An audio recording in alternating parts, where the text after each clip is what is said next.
All right, settle in, everyone.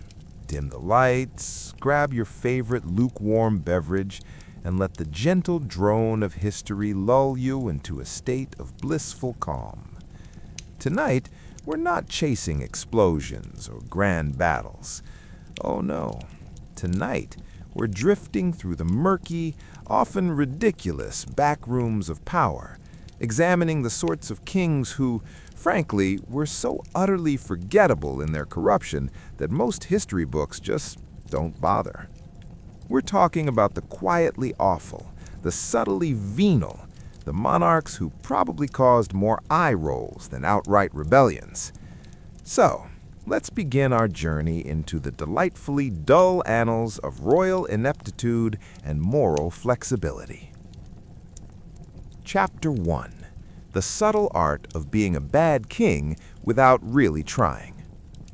We start, as we often do, with a king who truly embraced the idea of being utterly unremarkable, even in his own time. Let's cast our gaze, ever so gently, upon Louis X of France. Now, Louis, you see, inherited a bit of a mess. His father, Philip IV, also known as Philip the Fair, a moniker, it must be said, that probably referred more to his looks than his personality, given his rather ruthless tendencies, had left the royal coffers looking a bit thin.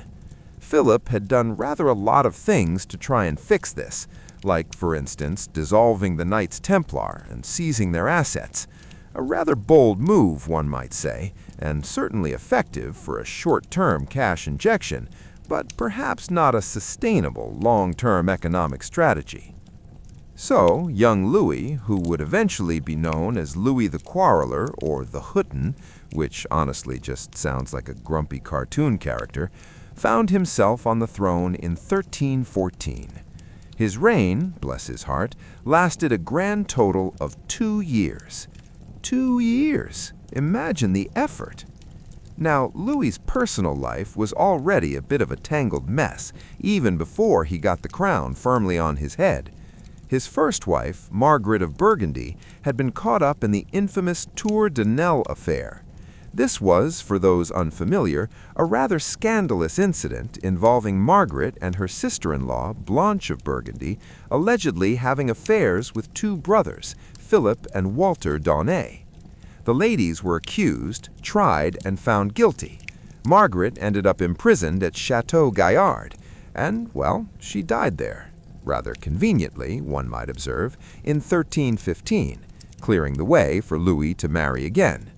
These things happen, you know, especially when you're a king and your wife is inconveniently alive and imprisoned for scandalous behavior. Now, Louis, once he became king, had a few things he needed to address. The nobility, for instance, were quite upset about some of his father's policies, particularly the centralized authority Philip had been so keen on. So, Louis, in an attempt to pacify them, started issuing charters of liberties. Essentially, he was giving back some of the power his father had so carefully stripped away. It was a rather uninspired way to begin a reign, essentially undoing the work of the previous generation. But, you know, sometimes it's easier to just give people what they want, especially when you're not entirely sure what you're doing yourself. One of Louis's more notable, if ultimately futile, acts was his attempt to bring serfdom to an end. In 1315, he issued an ordinance proclaiming that all serfs in the royal domain could purchase their freedom. A noble idea, perhaps, but it was primarily motivated by the need for money, again. He wasn't doing it out of the goodness of his heart, bless him. He was doing it because the royal treasury was still looking a bit bare. And of course, many serfs couldn't actually afford to buy their freedom. So it was a nice gesture that mostly failed to achieve its stated goal, except for perhaps making a few nobles slightly richer. Classic Louis. His foreign policy, such as it was, involved a brief, rather ill-fated campaign in Flanders. The French army marched, they got bogged down in the mud, and not much really happened. It was a rather damped squib of a military endeavor, perfectly encapsulating the general lack of dynamism that characterized Louis's short time on the throne.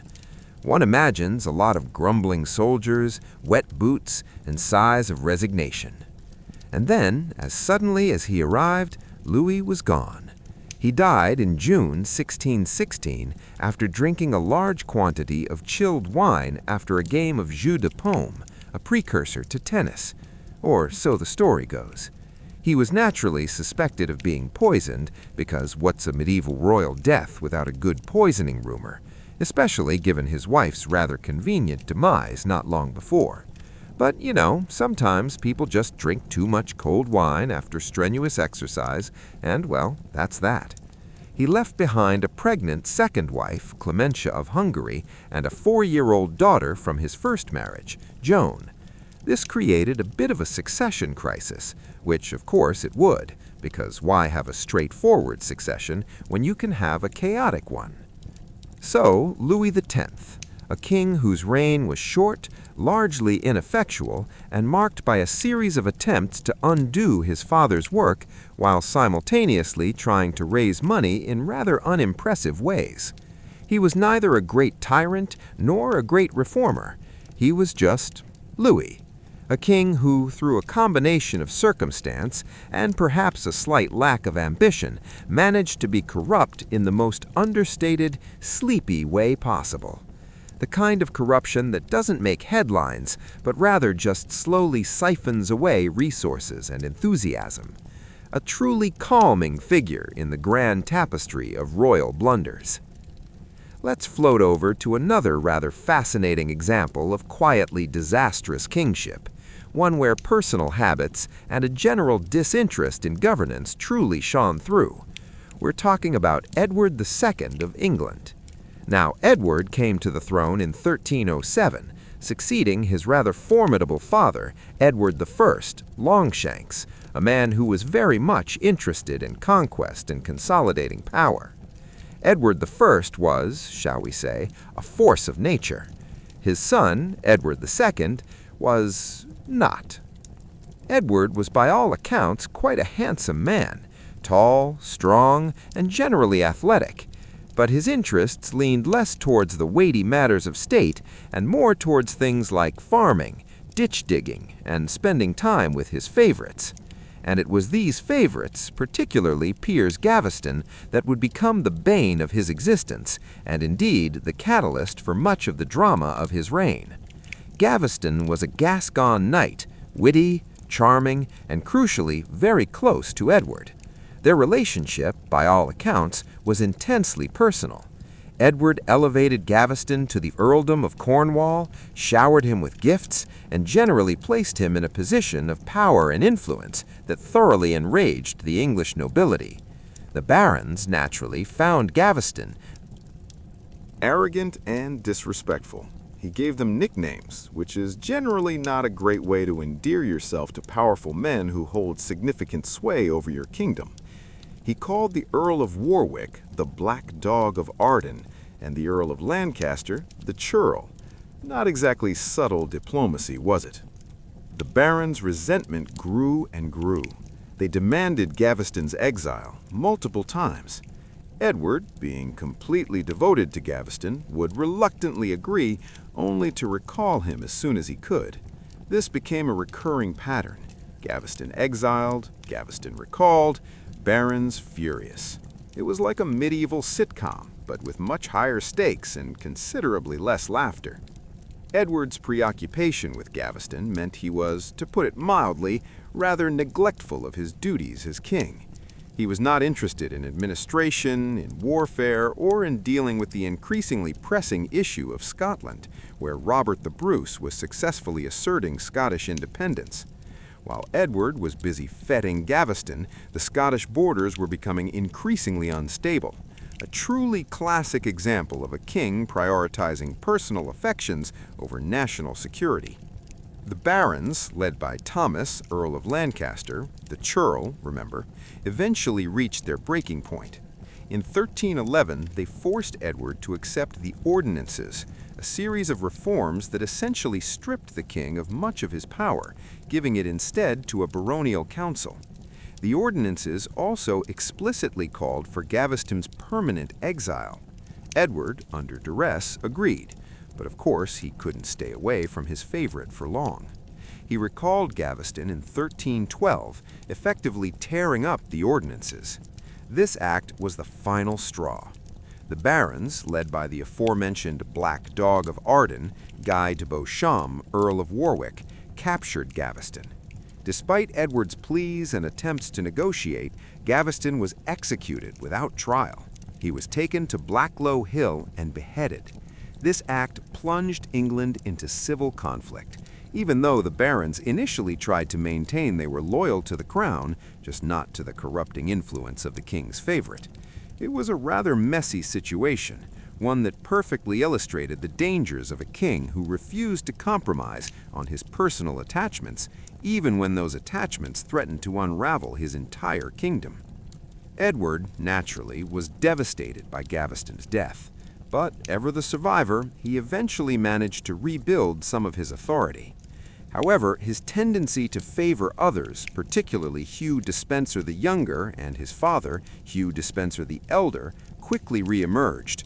The Despensers, much like Gaveston, became incredibly powerful and wealthy through their influence over the king, and much like Gaveston, they quickly earned the bitter resentment of the nobility. Because why learn from past mistakes when you can just repeat them with different people? It's a timeless royal tradition, really. The Despensers were, if anything, even more rapacious and grasping than Gaveston. They engaged in land grabbing, manipulated the legal system, and generally used their position to enrich themselves at the expense of others. This, of course, alienated even more of the English nobility. But Edward, by this point, seemed completely reliant on them. His reliance on these favorites, combined with his continued disinterest in effective governance and his spectacular military defeat at the Battle of Bannockburn against the Scots in 1314, steadily eroded his support. His queen, Isabella of France, also became increasingly alienated. Isabella, often referred to as the she-wolf of France, was initially a loyal wife, but Edward's blatant favoritism towards the Despensers and his neglect of her and their children pushed her to her breaking point. The Despensers were actively hostile towards her, even seizing some of her lands and household goods. This was, as you can imagine, not a recipe for marital harmony. In 1325, Isabella was sent to France on a diplomatic mission to negotiate a peace treaty with her brother, Charles IV of France. While there, she refused to return to England. Instead, she took her young son, the future Edward III, and openly allied herself with Roger Mortimer, a powerful baron who had been exiled by Edward and the Despensers. Together, Isabella and Mortimer launched an invasion of England in 1326. The invasion was remarkably successful. Edward II had little popular support, and many of the barons flocked to Isabella and Mortimer's banner. The Despensers were quickly captured and executed in rather gruesome fashion, their bodies displayed publicly. Edward II himself was captured and imprisoned, and then in 1327 he was forced to abdicate in favor of his son, Edward III. Edward II's story doesn't end there, of course. He was imprisoned in Berkeley Castle, and in September 1327 he died. The official story was that he died of natural causes, but the persistent rumor, and indeed the widely accepted theory, is that he was murdered on the orders of Isabella and Mortimer. The most famous version of the story involves a red-hot poker being inserted into his anus, leaving no external marks, but ensuring a truly horrific and agonizing death. A rather brutal end for a king who mostly just wanted to ditch ditches and hang out with his friends. So, Edward II, a king whose fatal flaw was not necessarily malice, but rather an overwhelming inability to prioritize the needs of his kingdom over his personal affections and rather unconventional hobbies. His corruption wasn't about directly lining his own pockets through nefarious schemes, but rather about allowing his favorites to do so, while he simply looked the other way, content in his own little world. It's a different kind of bad king, you see, a more passive yet equally destructive form of royal mismanagement, a king who, in his own way, truly mastered the art of being subtly, devastatingly awful. Let's gently meander our way across the channel once more and delve into the rather sad tale of another monarch whose reign was plagued by personal failings, mental fragility, and a rather pronounced lack of effective governance. We're talking about Charles VI of France, known rather tragically as Charles the Mad or Charles the Beloved, depending on the day of the week and the severity of his latest episode. Charles VI ascended to the throne in 1680 at the tender age of 11. Naturally, this meant a regency, and naturally, that regency was a chaotic mess of ambitious uncles squabbling for power and draining the royal treasury. This, it seems, is a recurring theme with child kings. You'd think they'd learn, but no. His uncles, particularly Louis I, Duke of Anjou, and Philip the Bold, Duke of Burgundy, were more interested in feathering their own nests and pursuing their own foreign policy ambitions than in responsibly managing the kingdom.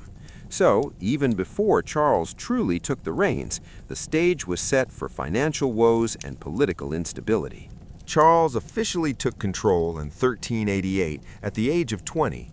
Initially, things looked promising. He dismissed his uncles and recalled his father's old, experienced advisors, known as the marmozets. He seemed genuinely committed to good governance and reform. For a brief shining moment, it seemed like France might finally get a break from the constant infighting and financial mismanagement. But then, in 1392, disaster struck. While on campaign with his army, marching through a forest, a mentally ill man suddenly rushed at the king's horse, shouting a warning about a traitor. Charles, already stressed and perhaps overheated in his armor, reacted violently. He drew his sword and attacked his own men, killing several of them before eventually collapsing into a coma. This incident, now known as the Bal des Ardents, was the beginning of his lifelong struggle with what modern historians believe was likely a form of schizophrenia or bipolar disorder. From that point on, Charles suffered from recurring bouts of madness that would last for months, sometimes even years. During these episodes, he would experience delusions, memory loss, and fits of violence. He sometimes believed he was made of glass and would shatter if touched, requiring him to have iron rods sewn into his clothing to protect himself. He would forget his name, his family, and even that he was king. Imagine trying to run a country when your monarch occasionally believes he's a delicate piece of crockery. It was, to put it mildly, quite difficult. During these periods of incapacity, the kingdom naturally descended back into chaos. His uncles, particularly Louis, Duke of Orleans, his younger brother, and John the Fearless, Duke of Burgundy, son of Philip the Bold, once again vied for control. This rivalry escalated into a full-blown civil war between the Armagnacs, supporters of Louis of Orleans, and the Burgundians. It was a messy, brutal conflict, fought not over grand ideological differences, but over who got to control the reins of power while the king was indisposed, and of course, who got to line their pockets in the process. The corruption during Charles's reign wasn't necessarily Charles himself being corrupt, but rather the rampant corruption that flourished because of his inability to govern. With the king effectively out of commission for large chunks of time, various factions and individuals were free to enrich themselves, manipulate the legal system, and pursue their own agendas with little oversight. The royal treasury, already depleted by his uncle's earlier regency, was further plundered by the competing factions. His wife, Isabeau of Bavaria, also came in for much criticism. She was often accused of extravagance and of having affairs, particularly with Louis of Orleans. Whether these accusations were true or simply propaganda from the Burgundian faction is debated, but what is clear is that she found herself in an incredibly difficult position, trying to manage a volatile king and navigate a treacherous political landscape.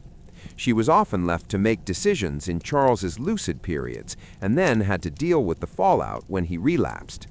The ultimate consequence of Charles VI's madness and the resulting civil war was the weakening of France at a critical juncture.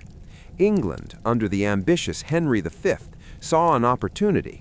Henry renewed the Hundred Years' War with devastating effect, culminating in the famous Battle of Agincourt in 1415, a catastrophic defeat for the French. The French nobility, decimated and divided, were in no position to resist. In 1420, Charles VI, during a period of lucidity, was forced to sign the Treaty of Troyes. This treaty was, quite simply, a national humiliation. It disinherited his own son, the Dauphin Charles, the future Charles VII, and declared that Henry V of England would marry Charles VI's daughter, Catherine of Valois, and become regent and heir to the French throne. It effectively handed France over to the English. Imagine the despair. The king, incapacitated by illness, was made to sign away his kingdom, driven by the desperate need for stability and an end to the brutal civil war. So Charles VI continued to reign, nominally as the King of France, until his death in 1422. But he was king in name only. His later years were marked by continued illness and the sad spectacle of an occupied kingdom, with two competing claims to the throne, one English, one French. It's a profoundly tragic story, not of a king who was actively malicious in his corruption, but of a king whose personal tragedy created a vacuum that ravenous, self-serving nobles were all too eager to fill. The corruption here was systemic, a slow, cancerous growth enabled by the king's profound vulnerability, a king whose reign was a long, drawn-out sigh of national misfortune.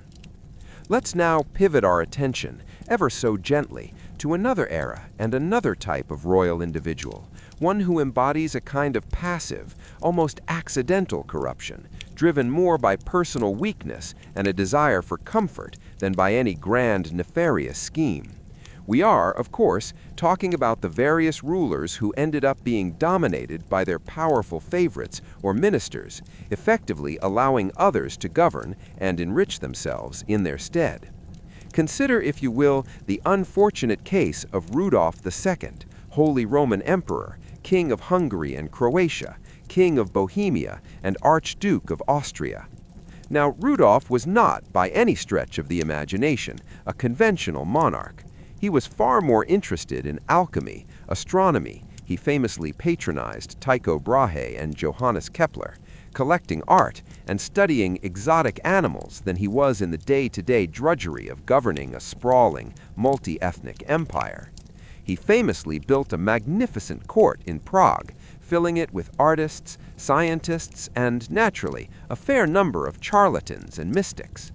Rudolph was, to put it politely, quite introverted and prone to bouts of melancholia, which some historians believe might have been a form of depression or bipolar disorder. He became increasingly reclusive, rarely appearing in public and conducting most of his business through a close circle of advisors and chamberlains. This, as you can imagine, created a perfect environment for corruption to flourish. With the emperor largely detached from reality, his court became a hotbed of intrigue and self-serving ambition. His advisors, courtiers, and favorite officials essentially ran the show, often lining their own pockets in the process. Decisions were made, appointments granted, and favors dispensed, all often for a price. Rudolph himself was not actively seeking personal enrichment through these means. He just simply wasn't paying enough attention. He was too busy staring at the stars, trying to turn lead into gold, or admiring his latest acquisition of a unicorn horn, which was, of course, probably a narwhal tusk. This detachment from governance had serious consequences. The Holy Roman Empire was, at this time, a complex patchwork of Catholic and Protestant states, already simmering with religious tensions. Rudolph's lack of firm leadership and his tendency to vacillate on religious policy only exacerbated these tensions. He tried to be tolerant, issuing letters of majesty granting religious freedom to Bohemian Protestants, but then he'd backtrack or allow Catholic zealots to undermine these concessions. This created a climate of uncertainty and distrust, setting the stage for the catastrophic 30 Years' War, which erupted just a few years after his death. His personal habits also contributed to the chaos. He was notoriously indecisive and procrastinated on almost everything. Important state papers would pile up, sometimes for months, waiting for his signature. Meanwhile, his advisors would continue to operate with little oversight, making decisions that might benefit themselves more than the empire. It was a system ripe for abuse, and it was abused quite thoroughly. The long-suffering Habsburg family, particularly his younger brother Matthias, grew increasingly frustrated with Rudolph's eccentricities and his inability to effectively govern. In 1606, his family declared him incapacitated and appointed Matthias as head of the family. This was, effectively, a soft coup. Over the next few years, Matthias gradually stripped Rudolph of his various crowns, first Hungary, then Austria, and finally Bohemia. It was a rather sad spectacle, a slow, humiliating diminishment of an emperor who simply couldn't cope with the demands of his office.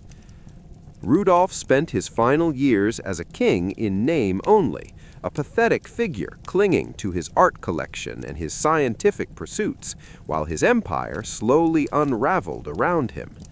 He died in 1612, a lonely and somewhat tragic figure, largely unlamented by his family and by many of his subjects, who by that point were simply exhausted by his unpredictable behavior and ineffective rule.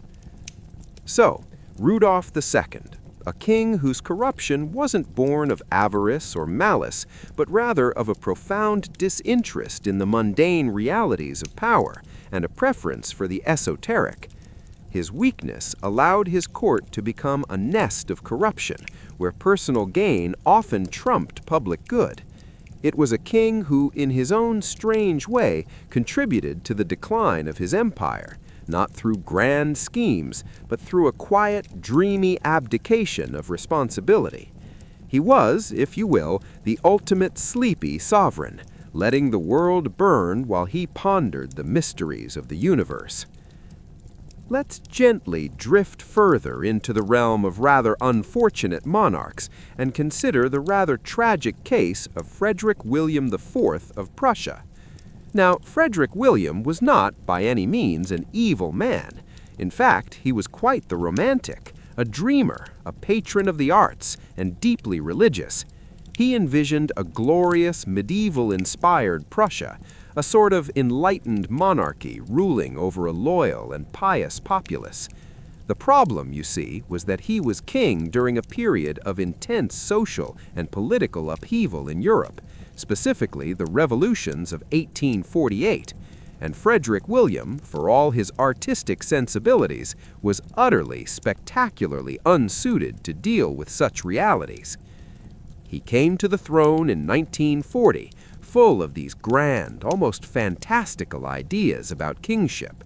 He believed in the divine right of kings, but not in an absolutist, tyrannical sense, more in a benevolent, paternalistic way.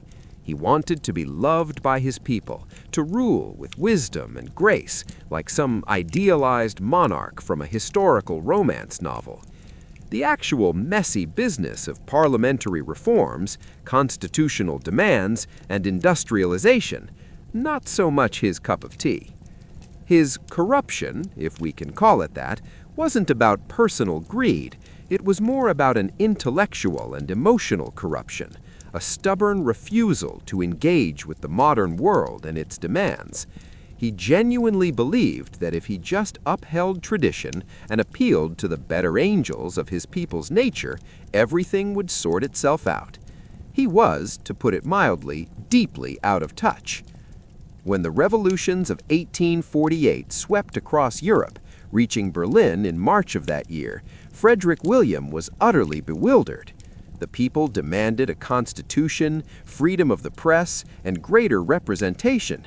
Frederick William initially resisted, then wavered, then made concessions, then tried to backtrack, then made more concessions.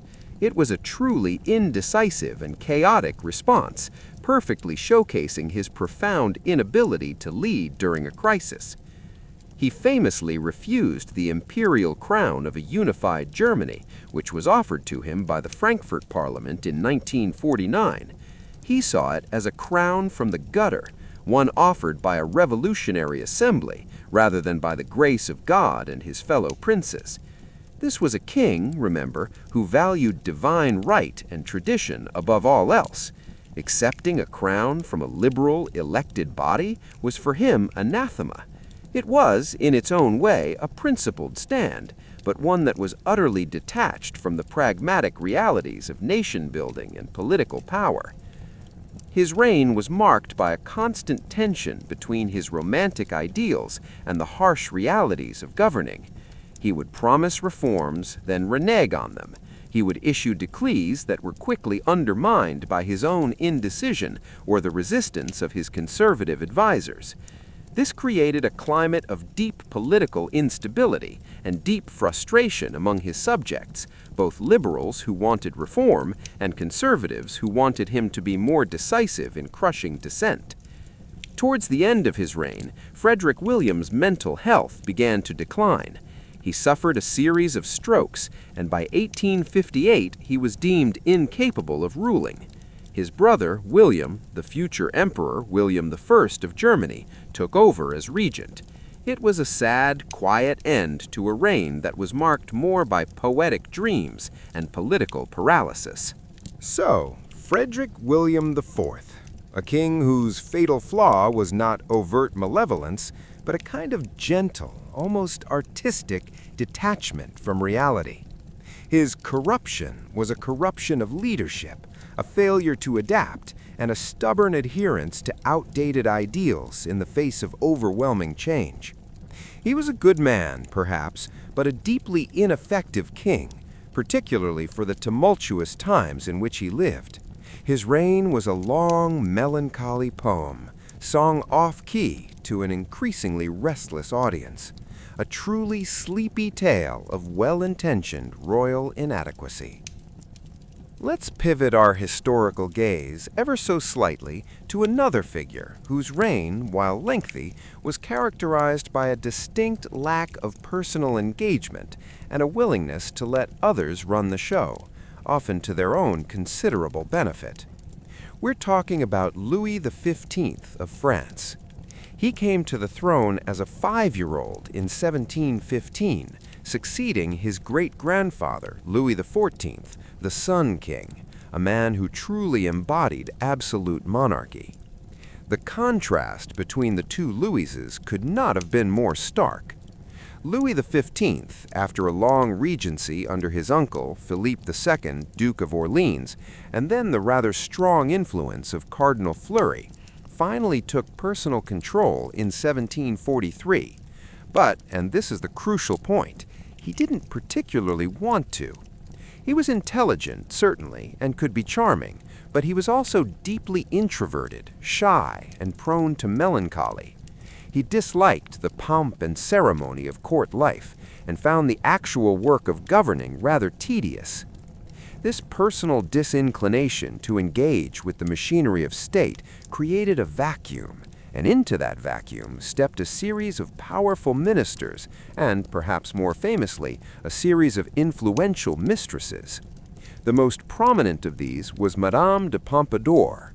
For nearly 2 decades, from the mid-1740s until her death in 1764, she wielded enormous influence at court and, by extension, over the affairs of France. She was intelligent, cultured, and politically astute, effectively acting as an unofficial prime minister. Now, the corruption here isn't necessarily about Louis XV directly engaging in grand schemes of personal enrichment.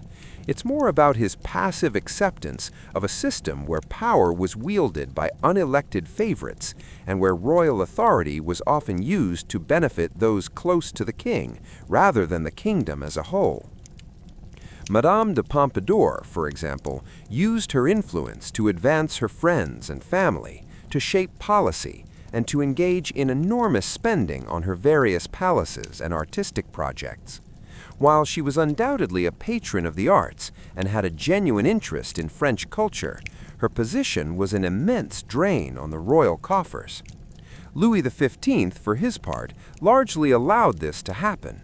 He was content to retreat to his private apartments to pursue his hobbies, which included hunting and a surprising interest in dentistry, and to let others handle the difficult decisions. He rarely attended council meetings, leaving much of the actual governance to his ministers. This created a profound sense of instability and arbitrary rule. Decisions were often made based on personal favors, court intrigues, and the whims of powerful individuals, rather than on sound policy. His foreign policy during this period was also rather disastrous, particularly the 7 Years' War, which saw France lose most of its overseas colonies to Great Britain. This further exacerbated the already dire financial situation of the kingdom. And again, Louis XV, while nominally in charge, was often disengaged, allowing others to make crucial decisions with far-reaching consequences. The famous quote often attributed to him, "Après moi le déluge," meaning "after me the deluge," whether he actually said it or not, perfectly encapsulates the sense of fatalism and disinterest that characterized his reign. He seemed to recognize the problems facing France, the enormous debt, the resentment of the people, the inefficient and corrupt administration, but he lacked the will or the energy to do anything truly meaningful about them. After Madame de Pompadour's death, another mistress, Madame du Barry, took her place, continuing the tradition of unelected influence. While she was perhaps less politically astute than Pompadour, her presence further cemented the image of a king detached from his duties, more interested in personal pleasures than in the welfare of his kingdom. The judicial system under Louis XV also became a site of significant controversy and indeed corruption. The Parlement, powerful regional courts, often resisted royal decrees, particularly those aimed at reforming the tax system. Louis, in response, sometimes resorted to lits de justice, royal sessions of parliament, where he could force the registration of edicts, or even the suppression of the Parlement, leading to further instability and resentment. The system of selling offices, while not unique to Louis XV's reign, also ensured that many positions in the administration and judiciary were held by individuals who had purchased them rather than by merit, leading to further inefficiency and opportunities for venality. Louis XV died in 1774, contracting smallpox, a rather ignominious end for a king of France. He was deeply unpopular by the end of his reign, a stark contrast to the adoration that had greeted him as a young boy, when he was known as Louis the Beloved. His funeral procession was hurried, and his coffin was met with silence, not the mourning usually afforded to a monarch. The seeds of the French Revolution, which would erupt just 15 years after his death, were very much sown during his reign, a reign characterized by profound royal apathy and the pervasive, insidious corruption that apathy inevitably fosters. Chapter 2. The Kingdom of the Couch Potato. Let's float over to the Iberian Peninsula, where we find a dynasty that truly turned the concept of doing nothing into a high-stakes royal art form. I'm talking about the Spanish Habsburgs, a family that by the late 17th century had become so genetically tangled that the crown was essentially resting on a very tired, very confused house of cards. At the center of this was Charles II of Spain, known as the Bewitched. Now, poor Charles didn't ask for any of this. He was the result of generations of uncle-niece and first-cousin marriages designed to keep the land in one piece, but which instead produced a king who couldn't even chew his own food properly. Charles was, to put it gently, a biological disaster. He was born with the famous Habsburg jaw, which was so pronounced in his case that his upper and lower teeth didn't meet. Because why bother with a functional bite when you have an empire where the sun never sets? He didn't speak until he was 4, didn't walk until he was 8, and spent most of his life being treated like a glass doll that might shatter if anyone spoke too loudly. His corruption, if we can even call it that, was entirely atmospheric. Because he was physically and mentally incapable of ruling, his court became a playground for anyone with a pulse and a bit of ambition. Imagine the Spanish court during this time. It was a place of stifling etiquette and absolute stagnation. While the rest of Europe was moving toward the Enlightenment, Spain was essentially hitting the snooze button. The real power sat with his mother, Mariana of Austria, and a revolving door of favorites and confessors who treated the royal treasury like a communal snack bowl. The corruption wasn't a secret cabal, it was just the way things were done. If you wanted a title, you bought it. If you wanted a tax exemption, you whispered in the ear of a Jesuit who whispered in the ear of the Queen Mother. And through it all, there was Charles, the King of Spain, probably sitting in a corner playing with a piece of string or staring at a wall. The people truly believed he was cursed or possessed by demons, hence the nickname the Bewitched. They put him through multiple exorcisms, which I'm sure was incredibly relaxing for a man who already had chronic migraines and digestive issues. The irony, of course, is that the demons were just his own DNA catching up with him. He was a king who couldn't even govern his own limbs, let alone the most powerful empire in the world. His existence was a long, slow-motion train wreck that everyone watched while politely pretending everything was fine. When he eventually died in 1700, childless and exhausted from the sheer effort of existing, he left the throne to a French prince, sparking the War of the Spanish Succession. It was the ultimate mic drop of failure. He spent his entire life being used as a human rubber stamp by corrupt ministers, only to leave a massive, bloody mess behind him. A truly sleepy, tragic figure who reminds us that sometimes the most corrupt thing a king can do is simply stay in bed. Moving north, we encounter a different kind of royal dysfunction in the form of Christian VII of Denmark. Now, Christian became king in 1766 at the age of 17, and he was a lot. He was small, energetic, and seemingly possessed by a spirit of pure, unadulterated chaos. While most kings were busy pretending to be dignified, Christian preferred to spend his nights roaming the streets of Copenhagen, getting into fistfights with the city watch and smashing windows. He once remarked that it was an honor to be beaten up by his own subjects. It's a bold management style, you have to admit. Christian was almost certainly suffering from what we would now recognize as schizophrenia. He was paranoid, prone to hallucinations, and had a very specific hobby of jumping over chairs during serious state meetings. The corruption in his court didn't come from him, he was far too busy being a menace to society, but from the people who realized a king who thinks he's a piece of furniture is very easy to manipulate. The most famous of these was his personal physician, Johann Friedrich Strenzy. Now, Strenzy was an Enlightenment thinker who looked at the crumbling, corrupt Danish state and thought, I can fix this. And for a while, he did. He became the de facto ruler of Denmark, passing thousands of decrees to modernize the country. But in true royal drama fashion, he also started an affair with the young queen, Caroline Matilda. The court was a nest of vipers who hated Strenzy, not because he was reforming things, but because he was an outsider taking all the good corruption for himself. Eventually, they staged a coup, had Strenzy executed in a truly horrific public display, and threw the queen into exile. And where was King Christian during all this? He signed the death warrant for his only friend and the arrest warrant for his wife because someone told him it was a fun idea. He was a king whose mental illness created a vacuum that swallowed everyone around him. He spent the rest of his life as a ghost in his own palace, a figurehead for a regency that kept him hidden away so they could continue the traditional, comfortable corruption of the landed gentry. It's a peculiar kind of tragedy, isn't it?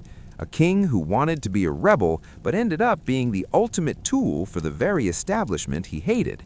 His reign was a fever dream that left Denmark exhausted and the royal family looking like a particularly dark Shakespearean comedy. Let's drift over to the Italian peninsula for a moment, where we find the kingdom of the two Sicilies and its illustrious ruler, Ferdinand I. Ferdinand was a man of simple tastes. He didn't care for books, he didn't care for politics, and he certainly didn't care for the liberal ideas floating around Europe. What Ferdinand loved was hunting. He loved it so much that he reportedly killed thousands of animals a year. If it moved, Ferdinand wanted to shoot it. If it didn't move, he'd probably wait until it did, then shoot it then. He was known as Re Nasone, or King Big Nose, and he leaned into the persona of a simple, vulgar man of the people. He spoke the local Neapolitan dialect rather than the refined Italian of the court, and he famously sold the fish he caught in the Bay of Naples back to his own subjects at a profit. Imagine being a king and having a side hustle as a fishmonger. It's the kind of low-stakes greed that is almost charming if it weren't for the fact that his kingdom was a rotting mess of poverty and systemic bribery.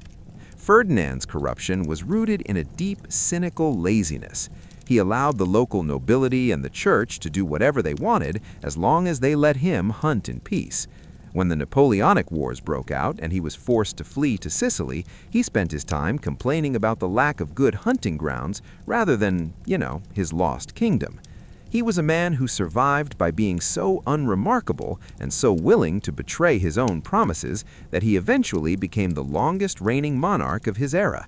He promised his people a constitution multiple times, usually when there was a bayonet pointed at his throat, only to immediately tear it up and execute the leaders of the reform movement as soon as the danger passed. He was a king who treated his word like a suggestion and his subjects like bothersome flies that interfered with his sport. There's something deeply, boringly evil about a man who just wants to eat macaroni and kill birds while his country crumbles. He wasn't a grand tyrant, he was just a selfish, stubborn old man who happened to wear a crown. And then we have the eccentric, the Moon King, Ludwig II of Bavaria. Now, Ludwig is often remembered as a tragic, romantic figure, the man who built Neuschwanstein, the fairy tale castle that inspired Disney. But if you were a Bavarian taxpayer in the late 19th century, Ludwig wasn't a fairy tale, he was a financial black hole.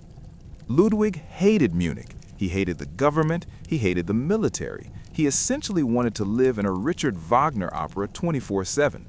To achieve this, he spent astronomical sums of money building increasingly elaborate castles in the mountains. When he ran out of his own money, he started borrowing from the state treasury. When the ministers told him he couldn't do that, he simply looked for new ministers who were more creative with the bookkeeping. His corruption was a corruption of fantasy. He lived in a world of moonlit sleigh rides, private opera performances where he was the only audience member, and secret grottos with artificial waves and rainbow lighting. While Prussia was busy uniting Germany into a modern industrial powerhouse, the King of Bavaria was dressed as a medieval knight, eating dinner with the ghost of Louis XIV. Eventually, his government had enough. They didn't depose him because he was cruel, they deposed him because he was broke and refused to stop building. They had a psychiatrist declare him insane without even meeting him, which, let's be honest, wasn't a huge leap, and took him into custody. A few days later, he was found dead in a lake along with his doctor. It was a mysterious, quiet end for a man who lived his life in a fever of architectural obsession. Ludwig reminds us that corruption doesn't always look like a cigar-chomping villain. Sometimes it looks like a beautiful, lonely man who just wants to build a castle on a hill and ignore the fact that the 20th century is knocking on the door. He was the ultimate sleepy king, a man who literally tried to dream his way out of reality, leaving a trail of debt and bewildered ministers in his wake. Let's now gently ease into the shadowy forests of early medieval Europe, specifically the realm of the Merovingian Franks. This, my friends, is where we find a dynasty that truly redefined the concept of hands-off leadership. These were the so-called rois fainéants, the do-nothing kings. They inherited a vast kingdom, but by the 7th and 8th centuries, they were essentially just figureheads, trotted out for ceremonial occasions, while the real power was wielded by their chief ministers, the mayors of the palace. Imagine, if you will, a king who spends his days riding around in an ox cart with long, unkempt hair, a symbol of his royal power, apparently, nodding vaguely at things and making no actual decisions. That was the Merovingian king. His corruption wasn't personal greed, it was the ultimate aristocratic sloth. The mayors of the palace, on the other hand, were very busy. They were fighting battles, administering justice, and, of course, consolidating their own power and wealth. The royal treasury was their personal piggy bank, and the king was just a convenient, hairy signature on whatever documents they needed to legitimize their rule. One of the more prominent of these sleepy monarchs was Theodoric IV. He reigned for a respectable 17 years, from 721 to 737, and in that entire time, he literally did nothing. We have almost no records of any personal acts or decisions made by Theodoric.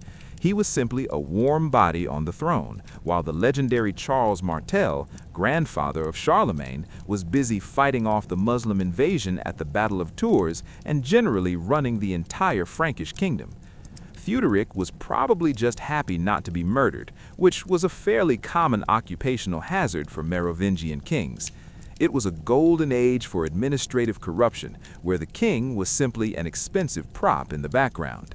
The Rois Fainéants highlight a fascinating aspect of royal corruption, the corruption of abdication.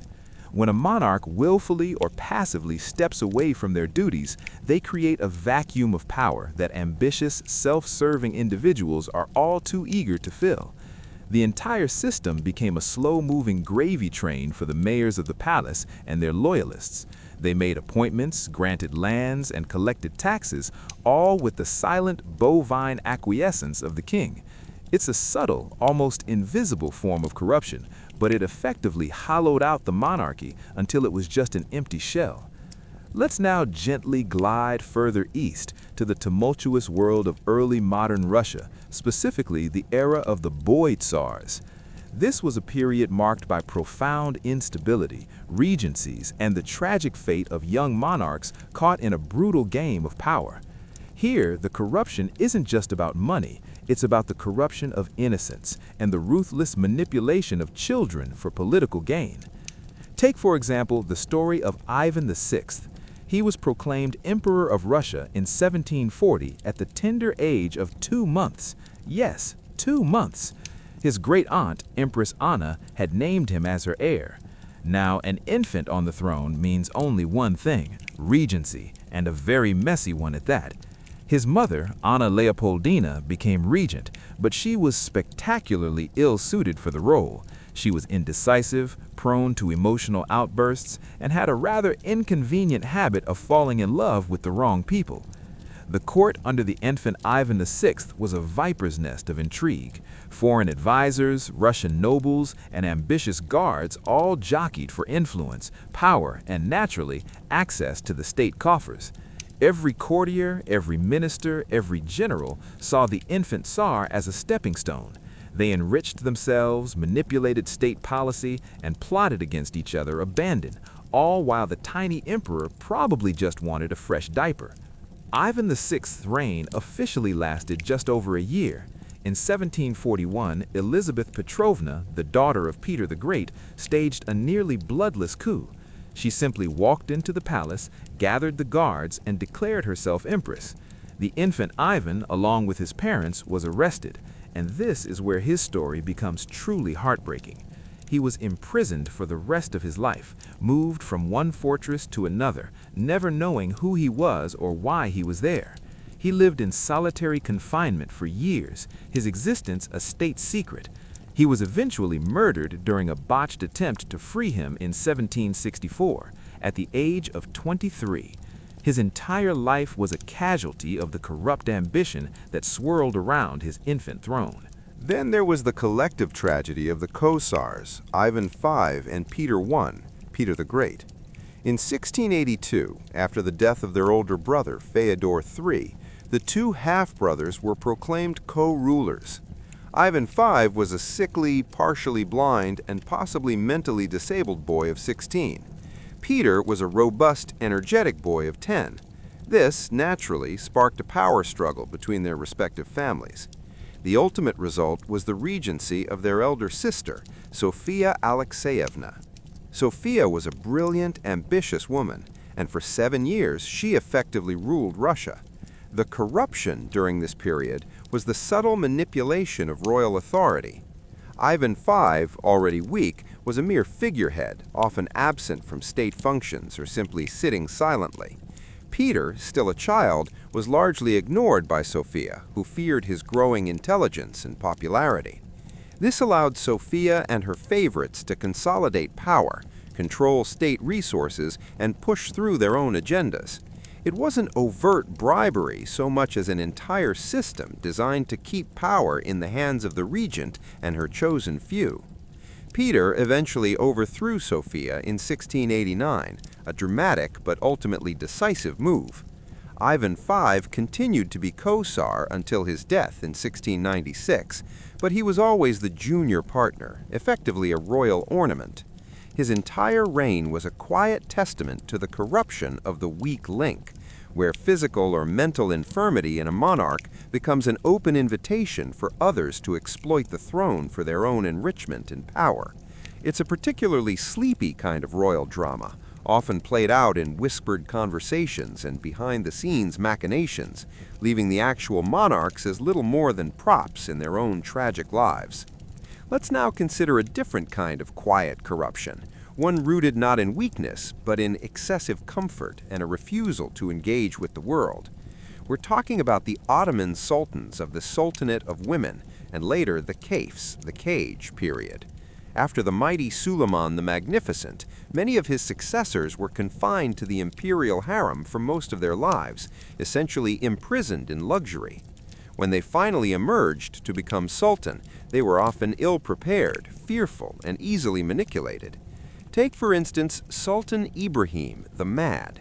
He came to the throne in 1640 after having spent 22 years in the Caliphs, a gilded cage where princes were kept isolated to prevent them from staging coups. As you can imagine, this was not a great way to prepare someone for absolute rule. Ibrahim was, unsurprisingly, mentally unstable, prone to wild mood swings, and utterly obsessed with women, furs, and food. He reportedly ordered a concubine who he displeased to be thrown into the Bosphorus along with all 280 women of his harem simply because he suspected one of them had been unfaithful. It's an extreme example, but it shows the level of arbitrary power wielded by a mentally fragile ruler. The corruption under Ibrahim was rampant. His mother, Kosem Sultan, and his grand viziers effectively ruled the empire, while Ibrahim was preoccupied with his bizarre obsessions. The state treasury was plundered, offices were bought and sold, and the janissaries, the elite Ottoman infantry, became increasingly powerful and undisciplined. Ibrahim was less a ruler and more a very expensive, very dangerous pet. His reign was a carnival of excess and misrule, fueled by his instability and the greed of those around him. He was eventually deposed and murdered by the very janissaries whose indiscipline he had allowed to flourish. His was a rule of profound self-indulgence and chaotic detachment. This era of Ottoman history is a testament to the corruption that arises when a powerful office is held by someone entirely unsuited to it, particularly when that unsuitability is born from years of enforced idleness and psychological damage. The sultans in the Caliphs were, in a way, victims of their own system, but their inability to govern allowed pervasive corruption to eat away at the foundations of the mighty Ottoman Empire. It's a slow, quiet rot that manifests as opulence and personal eccentricities, all while the state slowly weakens. Chapter 5. The Refined Rot of the Renaissance. Let's drift down toward the sun-drenched, marble-tiled courtyards of Renaissance Italy. This was an incredibly beautiful of Da Vinci and Michelangelo, but it was also a golden age for the kind of corruption that is so sophisticated it almost feels like a hobby. Here we find the Borgias and the Medicis, families who didn't just inherit power, they treated the papacy and the city-states like a high-stakes family business. Take a look at Pope Alexander VI, born Rodrigo Borgia. Now, usually the Pope is meant to be a figure of spiritual guidance, but Rodrigo treated the Vatican like a private resort. He didn't just have one or two nephews, the polite term for a pope's illegitimate children. He had an entire brood that he openly doted on. His corruption was so brazen, it was almost refreshing. He wasn't trying to hide it. He was a man who enjoyed the finer things: good wine, lavish banquets, and ensuring his son, Cesare Borgia, had enough territory to play with. The atmosphere in Rome during his reign was one of expensive stagnation. While the city was being rebuilt with glorious art, the underlying reality was a system of simony, the selling of church offices. If you wanted to be a cardinal, you didn't need to be holy, you just needed a very large bag of gold. Alexander would appoint new cardinals, take their entry fee, and then, quite frequently, those cardinals would die under mysterious circumstances, allowing their property to revert back to the Pope. It was a very efficient, if somewhat lethal, recycling program. And yet, despite the poisonings and the scandals, Alexander VI was a remarkably calm man. He wasn't a screaming tyrant. He was a smooth operator who preferred a quiet bribe to a loud execution. He reigned with a shrug and a smile, presiding over a court where the dark deeds were done with such elegance that you could almost fall asleep watching them. It was the corruption of the connoisseur, a slow, syrupy decay that smelled like expensive incense and old parchment. Then let's float over to Florence to visit the Medici, specifically Pope Leo X. He was the one who famously said, "Since God has given us the papacy, let us enjoy it." And enjoy it he did. Leo was a man of immense physical comfort. He was quite portly, had very poor eyesight, and preferred watching theater to reading scripture. His corruption was a gentle, artistic drainage of the church's wealth. He spent so much on art, statues, and his personal menagerie, which included a famous white elephant named Hanno, that he effectively bankrupted the Vatican. To fix this, he started aggressively selling indulgences, the idea that you could pay money to have your sins forgiven. It was a brilliant business model, really. No overhead, infinite supply. But it was this specific brand of relaxed corruption that eventually annoyed a certain monk in Germany named Martin Luther, leading to the Reformation. Leo didn't see the storm coming. He was too busy watching Hanno the elephant perform tricks or commissioning another fresco. He was a king of the spirit who preferred the flesh, a man whose laziness changed the map of Europe forever. Lastly, let's take a quiet stroll through the life of Henry VI of England. Poor Henry was the opposite of a Renaissance prince. He was a man of profound, almost aggressive piety and gentleness. He became king at 9 months old, and as he grew, it became clear he was entirely unsuited for the brutal world of the Wars of the Roses. He was prone to bouts of catatonia, where he wouldn't speak or move for over a year. During these sleepy periods, his court became a free-for-all. His wife, Margaret of Anjou, and various dukes fought over the remains of the government like dogs over a bone. Henry's corruption was the corruption of the void. He was so good and so passive that he allowed evil to flourish around him. He wouldn't punish anyone, he wouldn't lead his army, and he wouldn't even choose a side in his own civil war. He once saw a man's quartered body displayed on a city gate and asked for it to be removed because it was unkind. A lovely sentiment, but not exactly what you want from a medieval warlord king. He ended his life as a prisoner, probably quite happy to be away from the noise of the world, a king who was so quiet he became invisible. Chapter 6. The Fragile Last Sigh of the Valois. Let's float across the English Channel and settle into the damp limestone corridors of the Loire Valley chateaux. We find ourselves in the late 16th century, observing the final flickering embers of the Valois dynasty. These kings were not the robust, armor-clad warriors of old. No, they were something much more delicate, much more sickly, and entirely more strange. I'm talking about the sons of Catherine de' Medici, Francis II, Charles IX, and Henry III.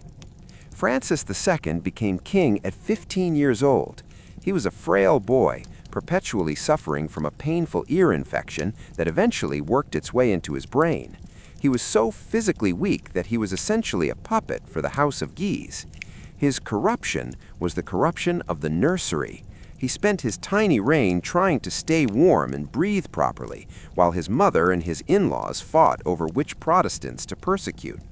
He died at 16, having done almost nothing but sneeze and sign documents he didn't understand. A truly quiet, breathless little reign.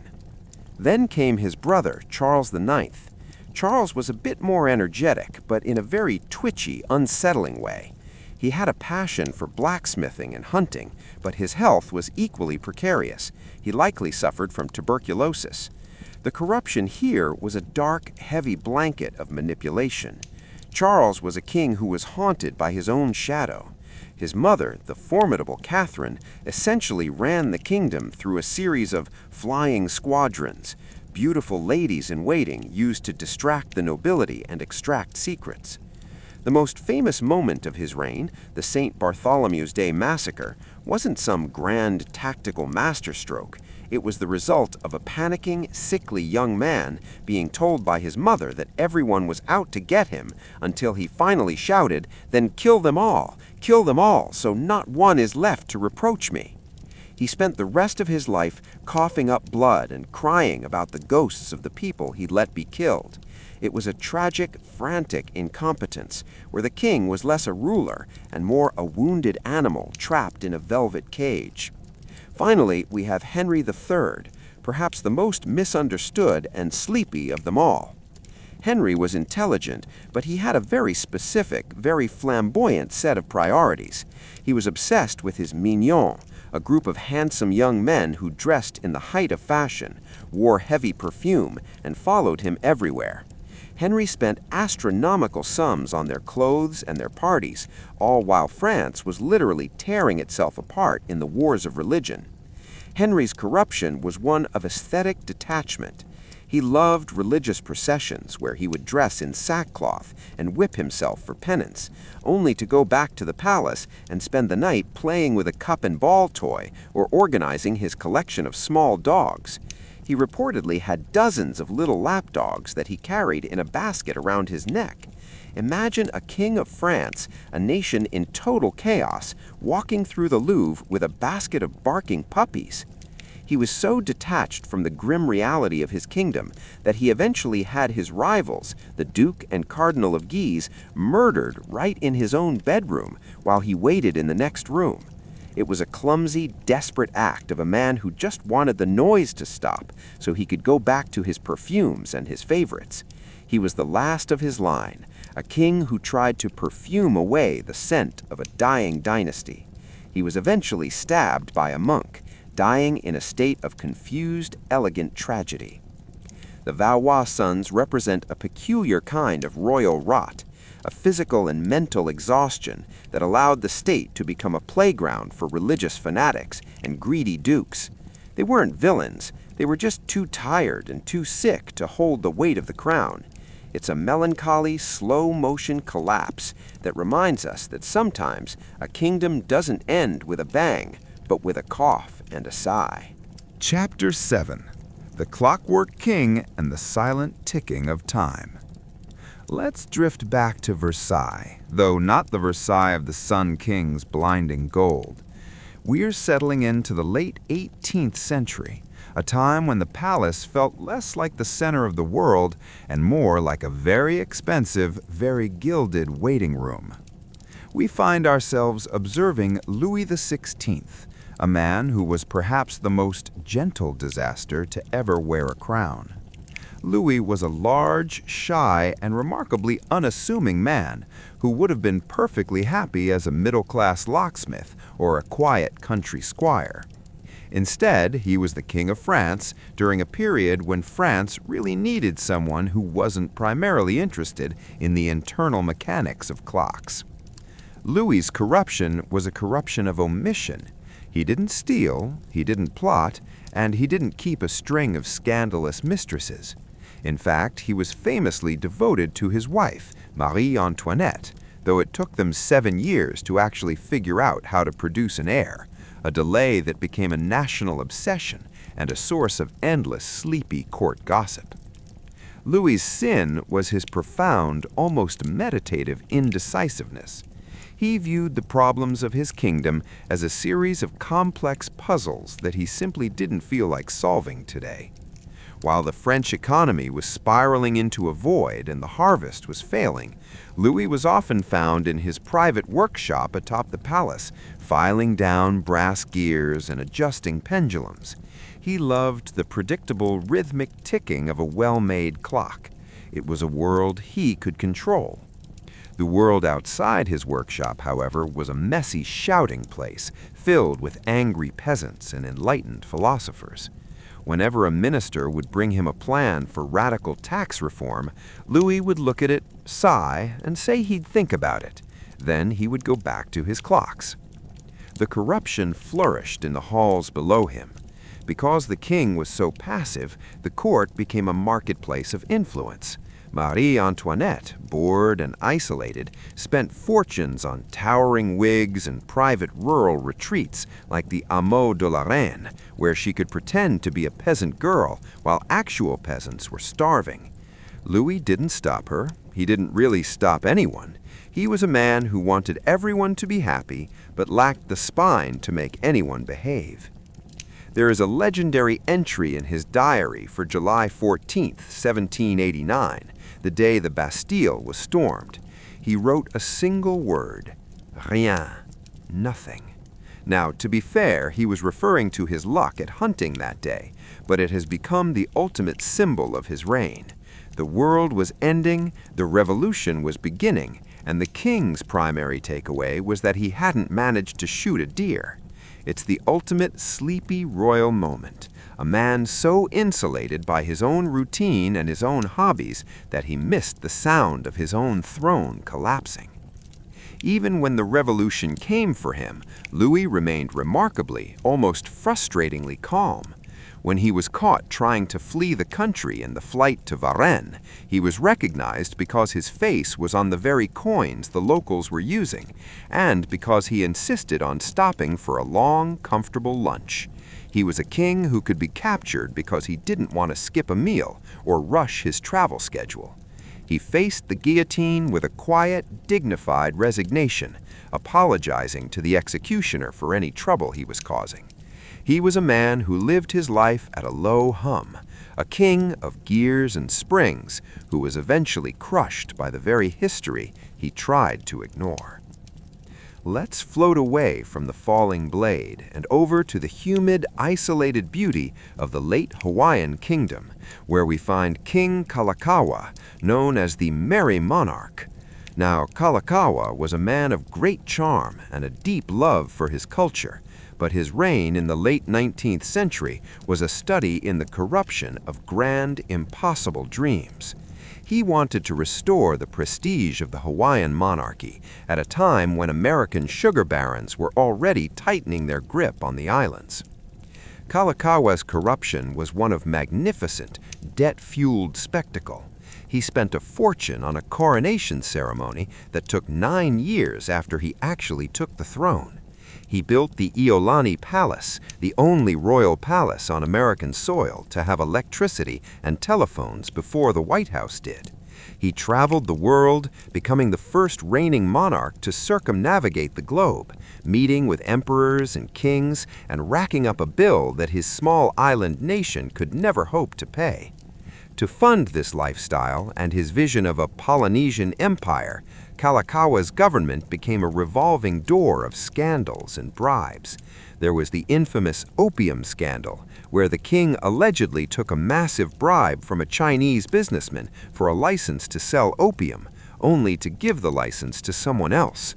It was the kind of messy, desperate corruption that happens when a ruler is trying to maintain a facade of ancient grandeur while the modern world is foreclosing on his house. The American businessman eventually forced him to sign the Bayonet Constitution at gunpoint, which stripped him of most of his power. Kalakaua spent his final years as a figurehead, a king of parties and hula and champagne, while his kingdom was slowly being swallowed by foreign interests.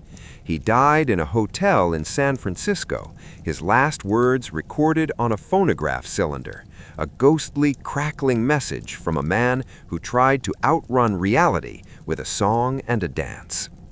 These monarchs, the locksmith of France and the voyager of Hawaii, remind us that corruption isn't always about the desire for power.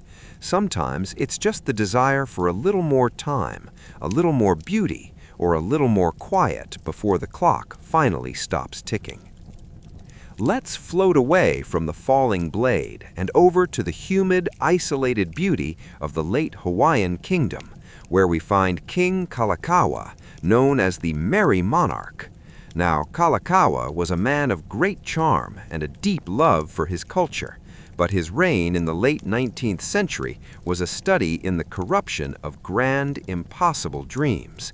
He wanted to restore the prestige of the Hawaiian monarchy at a time when American sugar barons were already tightening their grip on the islands. Kalakaua's corruption was one of magnificent, debt-fueled spectacle. He spent a fortune on a coronation ceremony that took 9 years after he actually took the throne. He built the Iolani Palace, the only royal palace on American soil to have electricity and telephones before the White House did. He traveled the world, becoming the first reigning monarch to circumnavigate the globe, meeting with emperors and kings and racking up a bill that his small island nation could never hope to pay. To fund this lifestyle and his vision of a Polynesian empire, Kalakaua's government became a revolving door of scandals and bribes. There was the infamous opium scandal, where the king allegedly took a massive bribe from a Chinese businessman for a license to sell opium, only to give the license to someone else. It was the kind of messy, desperate corruption that happens when a ruler is trying to maintain a facade of ancient grandeur while the modern world is foreclosing on his house. The American businessman eventually forced him to sign the Bayonet Constitution at gunpoint, which stripped him of most of his power. Kalakaua spent his final years as a figurehead, a king of parties and hula and champagne, while his kingdom was slowly being swallowed by foreign interests. He died in a hotel in San Francisco, his last words recorded on a phonograph cylinder, a ghostly, crackling message from a man who tried to outrun reality with a song and a dance. These monarchs, the locksmith of France and the voyager of Hawaii, remind us that corruption isn't always about the desire for power. Sometimes it's just the desire for a little more time, a little more beauty, or a little more quiet before the clock finally stops ticking. Let's float away from the falling blade and over to the humid, isolated beauty of the late Hawaiian kingdom, where we find King Kalakaua, known as the Merry Monarch. Now, Kalakaua was a man of great charm and a deep love for his culture, but his reign in the late 19th century was a study in the corruption of grand, impossible dreams. He wanted to restore the prestige of the Hawaiian monarchy at a time when American sugar barons were already tightening their grip on the islands. Kalakaua's corruption was one of magnificent, debt-fueled spectacle. He spent a fortune on a coronation ceremony that took 9 years after he actually took the throne. He built the Iolani Palace, the only royal palace on American soil to have electricity and telephones before the White House did. He traveled the world, becoming the first reigning monarch to circumnavigate the globe, meeting with emperors and kings and racking up a bill that his small island nation could never hope to pay. To fund this lifestyle and his vision of a Polynesian empire, Kalakaua's government became a revolving door of scandals and bribes. There was the infamous opium scandal, where the king allegedly took a massive bribe from a Chinese businessman for a license to sell opium, only to give the license to someone else. It was the kind of messy, desperate corruption that happens when a ruler is trying to maintain a facade of ancient grandeur. The corruption of the Forbidden City was systemic and ancient. The eunuchs and court officials were essentially running a massive slow-motion embezzlement scheme. They would tell the young emperor that a certain vase cost 10,000 taels of silver, buy a cheap knockoff for 10, and pocket the rest. They would burn down entire palace wings to cover up the fact that they had stolen the treasures inside. And through it all, Puyi lived in a bubble of absolute stifling boredom. He wasn't allowed to leave the palace walls. He didn't even know what his own city looked like. He spent his days playing with his pet crickets or riding a bicycle through the ancient courtyards, a tiny, lonely figurehead for a world that had already ceased to exist. Even after the revolution of 1912, when China became a republic, Puyi was allowed to stay in the Forbidden City as a sort of living museum piece.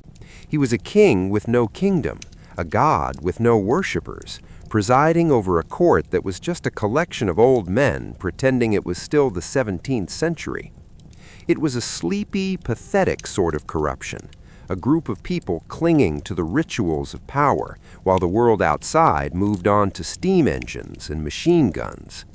Puyi eventually became a puppet for the Japanese in Manchuria, a tragic figure who was always being used by someone else, always a passenger in his own life. He ended his days as a simple gardener in Beijing, finally finding a bit of peace in the quiet work of tending to plants rather than pretending to rule a billion people. Now let's float back to England, to the later years of King George III. We often hear about Mad King George in the context of the American Revolution, but his later life was a study in a very different kind of royal tragedy. George wasn't a corrupt man in the traditional sense. He was actually known as Farmer George because he preferred talking about crop rotation and livestock to the intrigues of Parliament. He was a man of simple domestic tastes who happened to suffer from a recurring agonizing mental illness, likely porphyria, that left him confused, babbling, and eventually blind and deaf. During his long periods of illness, the corruption was handled by his son, the Prince Regent, the future George IV. If George III was the quiet, rural gardener, his son was the ultimate Regency dandy. Prinny, as he was known, was a man of spectacular, ruinous excess. He spent fortunes on clothes, furniture, and his bizarre, onion-domed Brighton pavilion. While his father was locked away in Windsor, wandering through the corridors in a purple dressing gown and talking to the ghosts of dead trees, the Prince Regent was effectively selling the influence of the crown to the highest bidder to pay off his gambling debts. The corruption under the Regency was a refined, fashionable rot. It was the era of the pocket borough, where seats in Parliament were openly bought and sold, and where royal favor was the only currency that mattered. George III, in his lucidity, had tried to be a moral, upright king, but his illness created a vacuum that his son filled with champagne, scandals, and a total disregard for the national debt. The king's madness wasn't just a personal tragedy. It was the screen behind which the old aristocratic order had its last decadent party. George III spent his final decade in a quiet, dark world of his own, playing the harpsichord and talking to imaginary friends, a king who had drifted so far into the fog of his own mind that he didn't even know his own kingdom had defeated Napoleon. These two rulers, the gardener of Beijing and the farmer of Windsor, show us that the end of a dynasty or the decline of a monarch is rarely a sudden explosion. It's more like a slow, rhythmic ticking of a clock in an empty room. It's a quiet descent into irrelevance, where the corruption isn't a grand conspiracy, but just the sound of people moving furniture in the dark while the master of the house is asleep. Chapter 9. The hemophilic ghost of the Romanovs. Let's drift back across the snow-dusted plains of Eurasia to the final, shivering days of the Russian Empire. We are at the Alexander Palace, tucked away from the grimy, soot-stained reality of the industrializing world. Here we find Nicholas II, the last Tsar of all the Russias. Nicholas was a man of profound personal kindness, a devoted father, and a lover of quiet walks in the woods.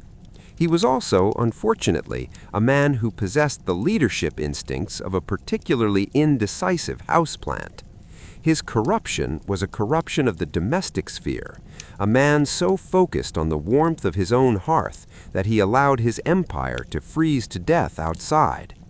The atmosphere of the late Romanov court was one of stifling, anxious isolation.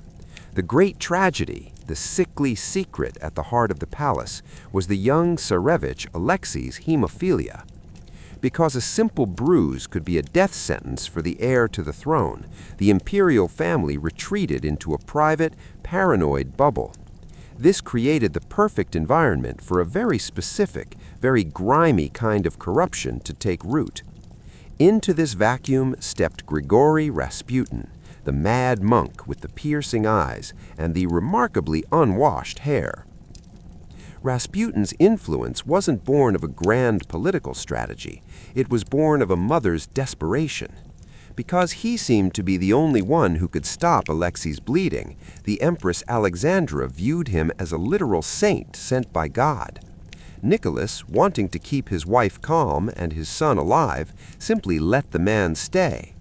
This allowed a mystical peasant preacher to effectively have a say in the appointment of ministers and the direction of the Russian army during World War I. While soldiers were dying by the millions, the corruption in the palace was a sleepy, whispered affair, favoritism based on who was pious enough to get along with Rasputin. Nicholas spent his days during the collapse of his empire recording the weather in his diary or noting how many crows he had shot that afternoon. He wasn't a cruel man. He was just a man who had completely opted out of his own reality. He believed his power was given by God, and therefore God would handle the messy parts like logistics or starvation. The Romanovs lived in a Fabergé eggs and lace, while the real Russia was a powder keg. Their corruption was the corruption of the blindfold, a family so wrapped in their own tragic drama that they didn't see the basement in Yekaterinburg waiting for them at the end of the road. Let's float down to the Horn of Africa, to the ancient mountain-guarded court of Ethiopia and the reign of Haile Selassie. Known as the Lion of Judah, Selassie was a figure of immense dignity and global prestige, but by the 1970s, his reign had become a study in the corruption of time. He lived in the Jubilee Palace, surrounded by lions and cheetahs, and was served by courtiers who had to back out of the room so as never to show him their rear ends. It was a court of absolute, frozen ceremony. The corruption under Selassie was a slow, institutionalized decay. While the emperor was being hailed as a god by the Rastafari movement in Jamaica, his own people were suffering through a devastating famine. Selassie, however, was rarely told the truth. His ministers, terrified of disturbing his peace or losing their own comfortable positions, would present him with glowing reports and filtered information. There is a hauntingly sleepy quality to the way the end came. While thousands were dying of hunger in the provinces, the emperor was reportedly feeding his pet lions prime cuts of meat on silver platters. It wasn't that Selassie was a monster. He was simply a man who had stayed on the throne for so long, over 40 years, that he had become a statue of himself. He was the center of a system where loyalty was rewarded over honesty, and where the corruption was the act of keeping the emperor in a state of blissful, regal ignorance. When the military eventually staged a coup in 1974, they did it with surprising quietness. They drove the King of Kings away from his palace in the back of a small green Volkswagen Beetle. It was a humble, almost suburban end for a man who claimed descent from King Solomon. He spent his final days under house arrest, a quiet, elderly man who had outlived his own era. These final chapters of royalty remind us that the end is rarely a shout. It is usually a whisper, a muffled footstep in a carpeted hallway, or the sound of a diary being closed for the last time. It is the corruption of the long-term inhabitant, the ruler who has been in the room so long they no longer smell the dust.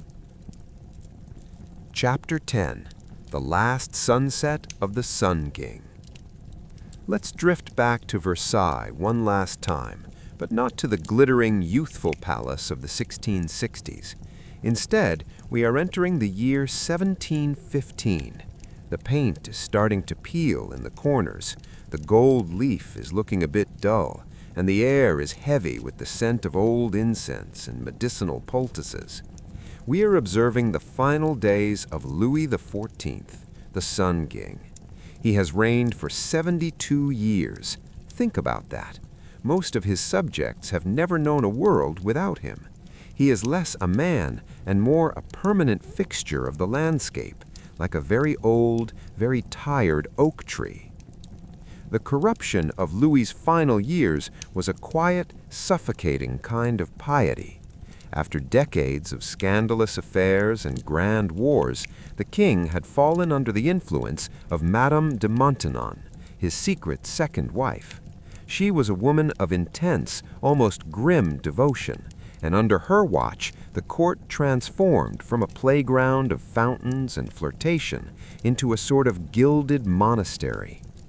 The corruption here was the corruption of the conscience. To stay in the king's favor, courtiers had to pretend to be incredibly religious. Men who spent their nights gambling and plotting would spend their mornings sighing deeply during Mass, clutching their prayer books just so the king would notice. It was a theater of boredom. King Louis himself was falling apart. He had a gangrenous leg that the doctors, in their infinite medieval wisdom, treated by simply wrapping it in cloth soaked in hot wine. He sat in his wheeled chair, watching the sun set over the gardens he had built, while his family died off around him. His son, his grandson, and his eldest great-grandson all died within a few years of each other, leaving the entire future of France resting on the shoulders of a 5-year-old boy. The Sun King, who once declared, "I am the state," spent his final hours realizing that the state was about to be inherited by a child who still played with wooden hoops. It was a long, slow, agonizingly quiet exit. Now, let's drift much further back to the hot, dusty plains of the ancient Near East, to the final days of the Neo-Assyrian Empire. We often think of the Assyrians as the ultimate tough guys of history, all iron chariots and pointed beards, but at the very end we find Ashurbanipal. He was a king who was much more interested in his library than in his army. He collected thousands of clay tablets, obsessed with preserving every scrap of knowledge from the ancient world. While Ashurbanipal was busy cataloging omens and ancient poems, his empire was being eaten away at the edges. The corruption was an intellectual one, a king who believed that knowing the past was more important than defending the present. He was the first librarian king, and while his palace at Nineveh was a marvel of culture, it was also a tomb. When he died, the empire collapsed almost instantly. The Medes and the Babylonians swept in, and the great library was buried under the rubble of a burning city. It's a sleepy, tragic irony. The very tablets he collected were baked hard by the fires that destroyed his palace, preserving his corruption of curiosity for us to find thousands of years later. These rulers, the Sun King in his wine-soaked bandages and the Librarian King in his dusty archives, remind us that every empire eventually runs out of breath. The corruption isn't always a fire. Sometimes it's just the slow, steady cooling of the embers. The lights go out, the doors are locked, and history pulls the blanket up to its chin, ready for a very long sleep. I hope these tales of royal oddities and gentle disasters have helped you find a bit of peace tonight. The world is old, the stories are long, and the kings are all very, very quiet now. Chapter 11. The Golden Cage of the Last Shoguns. Let's drift across the sea to the islands of Japan, specifically to the final decades of the Edo period. We are entering the world of the Tokugawa shogunate, a dynasty that had successfully kept Japan in a state of perfectly preserved clockwork isolation for 200 years. By the mid-19th century, the shoguns were no longer the fierce, scar-faced warriors who had won the country at the Battle of Sekigahara. Instead, they had become something much more delicate, living icons of a system that was slowly, quietly turning to dust. The corruption of the late shogunate was a corruption of ritual. The shogun lived in the heart of Edo Castle, a fortress so vast and so layered with security that he was effectively a prisoner of his own prestige. He was surrounded by thousands of ladies-in-waiting and high-ranking officials who controlled every second of his day, from the way he drank his tea to the exact angle at which he sat on his cushion. Because the shogun was so isolated, the real power was held by the Roju, the Council of Elders. These men were the gatekeepers of the golden slumber. To keep the shogun compliant and sleepy, the court officials made sure his life was an endless, numbing cycle of ceremonies. While the rest of the world was industrializing and steamships were beginning to appear on the horizon, the shogun was being taught how to perform calligraphy or appreciate the subtle differences in incense smoke. The corruption wasn't necessarily about stealing gold, though there was plenty of that in the form of heavy taxes on the peasantry. It was about the corruption of reality. The officials created a world for the shogun where nothing ever changed, even as the country's economy was buckling under the weight of an outdated feudal system. The last shogun, Tokugawa Yoshinobu, was actually a very intelligent, capable man, but he inherited a machine that was designed to be stationary. When Commodore Perry's black ships arrived from America, the shogunate didn't know how to react. They had spent 2 centuries perfecting the art of doing nothing, and suddenly they had to do everything. Yoshinobu tried to modernize, tried to reform, but the weight of the sleepy bureaucracy was too much. He eventually resigned his power to the emperor, moving to a quiet estate in Shizuoka. He spent the rest of his long life, nearly 40 years, indulging in his true passions, oil painting, cycling, and early photography. He was a man who went from being a military dictator to a quiet hobbyist, a transition that perfectly mirrored the end of his dynasty. It was a gentle, dignified fading away into the background of a new Japan. Finally, let's float over to the high, thin air of the Andes, to the twilight of the Inca Empire. We find ourselves looking at Huascar and Atahualpa, 2 brothers who were the sons of the great Sapa Inca, Huayna Capac. Their father had died suddenly, likely from smallpox brought by the first Europeans, and he hadn't left a clear successor. This led to a civil war that was less about grand ideology and more about which brother could be more stubborn.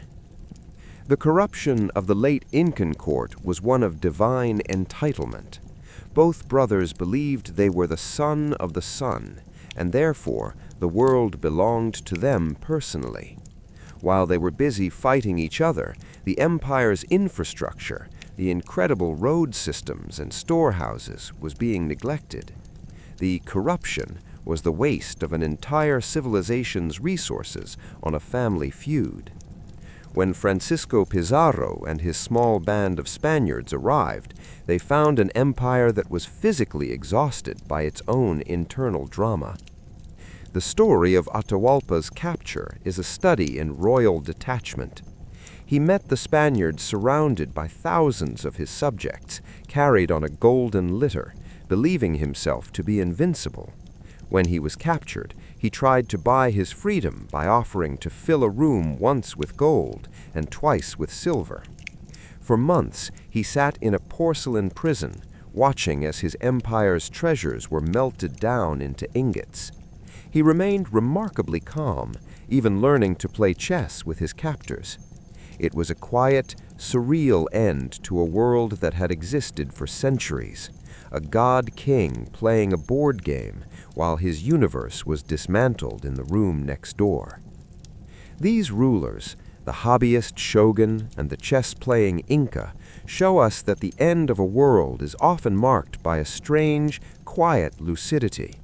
The noise of the struggle fades away, and all that is left is the individual sitting in the sun, watching the shadows grow longer. I hope these tales of fading power and quiet transitions help you settle in to your own peaceful rest. The history of the world is just a long series of sunsets, and tonight the sun has finally gone down. Chapter 12. The Fragrant Decay of the Last Sultans.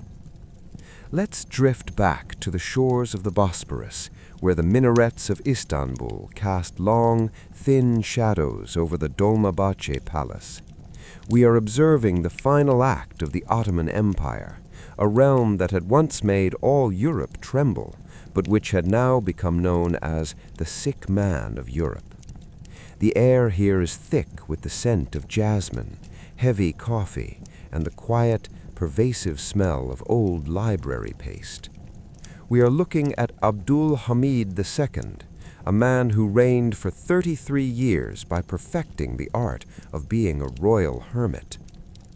Abdul Hamid was a man of profound, twitchy nervousness. His corruption was a corruption of the nervous system.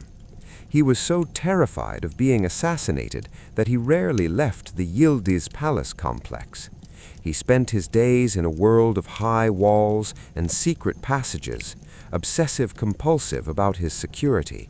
He had a private theater where he watched plays alone, and he was reported to have a collection of thousands of Sherlock Holmes stories translated into Turkish just for him. He found comfort in the predictable logic of a detective story, while outside his gates his empire was being carved up like a Thanksgiving turkey. The corruption under Abdul Hamid was a system of whispers. Because the Sultan was so isolated, he relied on a massive network of spies and informants. Everyone was watching everyone else. To get ahead in the Ottoman government, you didn't need to be a good administrator. You needed to provide the Sultan with a juicy piece of gossip about a rival. The state treasury was drained to pay for this internal spy network, while the actual army was left with rusted rifles and empty pockets. Abdul Hamid himself was a skilled carpenter, much like Louis XVI was a locksmith, and he spent hours in his workshop making fine furniture, perhaps finding peace in the way wood doesn't plot against you. He eventually was deposed and spent his final years in a villa, quiet and forgotten, a king of shadows who finally ran out of places to hide. Finally, let's float over to the high, thin air of the rain-soaked mountains of the late Burmese Empire, specifically the reign of King Thibaw. Now, Thibaw was a young man who never really expected to be king. He was a quiet, scholarly boy who was essentially placed on the throne by his formidable mother-in-law, Queen Shinbyu-mashin, who cleared the way for him by organizing a regal massacre of 80 of his rivals. Thibaw, for his part, spent the massacre in a state of shocked silence, probably wishing he was back in his monastery.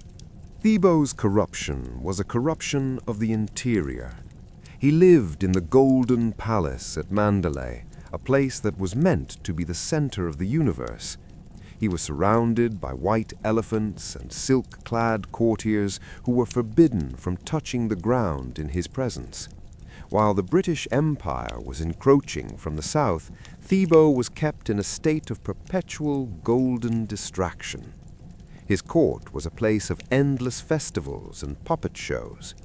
Whenever a British envoy would arrive to talk about treaties or annexation, they were made to crawl on their knees while Thibaw sat on his peacock throne, looking bored. When the British finally invaded in 1885, the end was remarkably sleepy. They arrived at the palace, and Thibaut simply surrendered. There was no grand last stand. The king and his pregnant queen were put in an ox cart, much like those Merovingian kings we talked about, and driven to a steamship. They spent the rest of their lives in exile in a small coastal town in India. Thibaut lived in a modest bungalow, a man who had once been the Lord of the Rising Sun, now spending his afternoons watching the waves and drinking tea. His reign was a brief, gilded dream that ended with the quiet sound of a steamer's whistle. These last rulers of the East remind us that power is often just a very elaborate costume. When the play ends, the costume is put away, and the actor is left alone in the dressing room. The corruption, the wealth, and the drama all fade into the same gray fog of the past.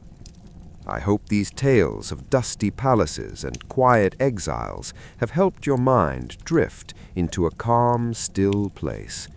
The world is very old, and its stories are very long, but they all lead to the same quiet night. Chapter 13. The Fading Echoes of the Spanish Court. Let's float back across the Atlantic, drifting away from the humid jungles of Burma and toward the dry, high plains of central Spain. We are returning to the Alcázar in Madrid, but the air here has changed. It is no longer the air of global conquest, it is the air of a sick room.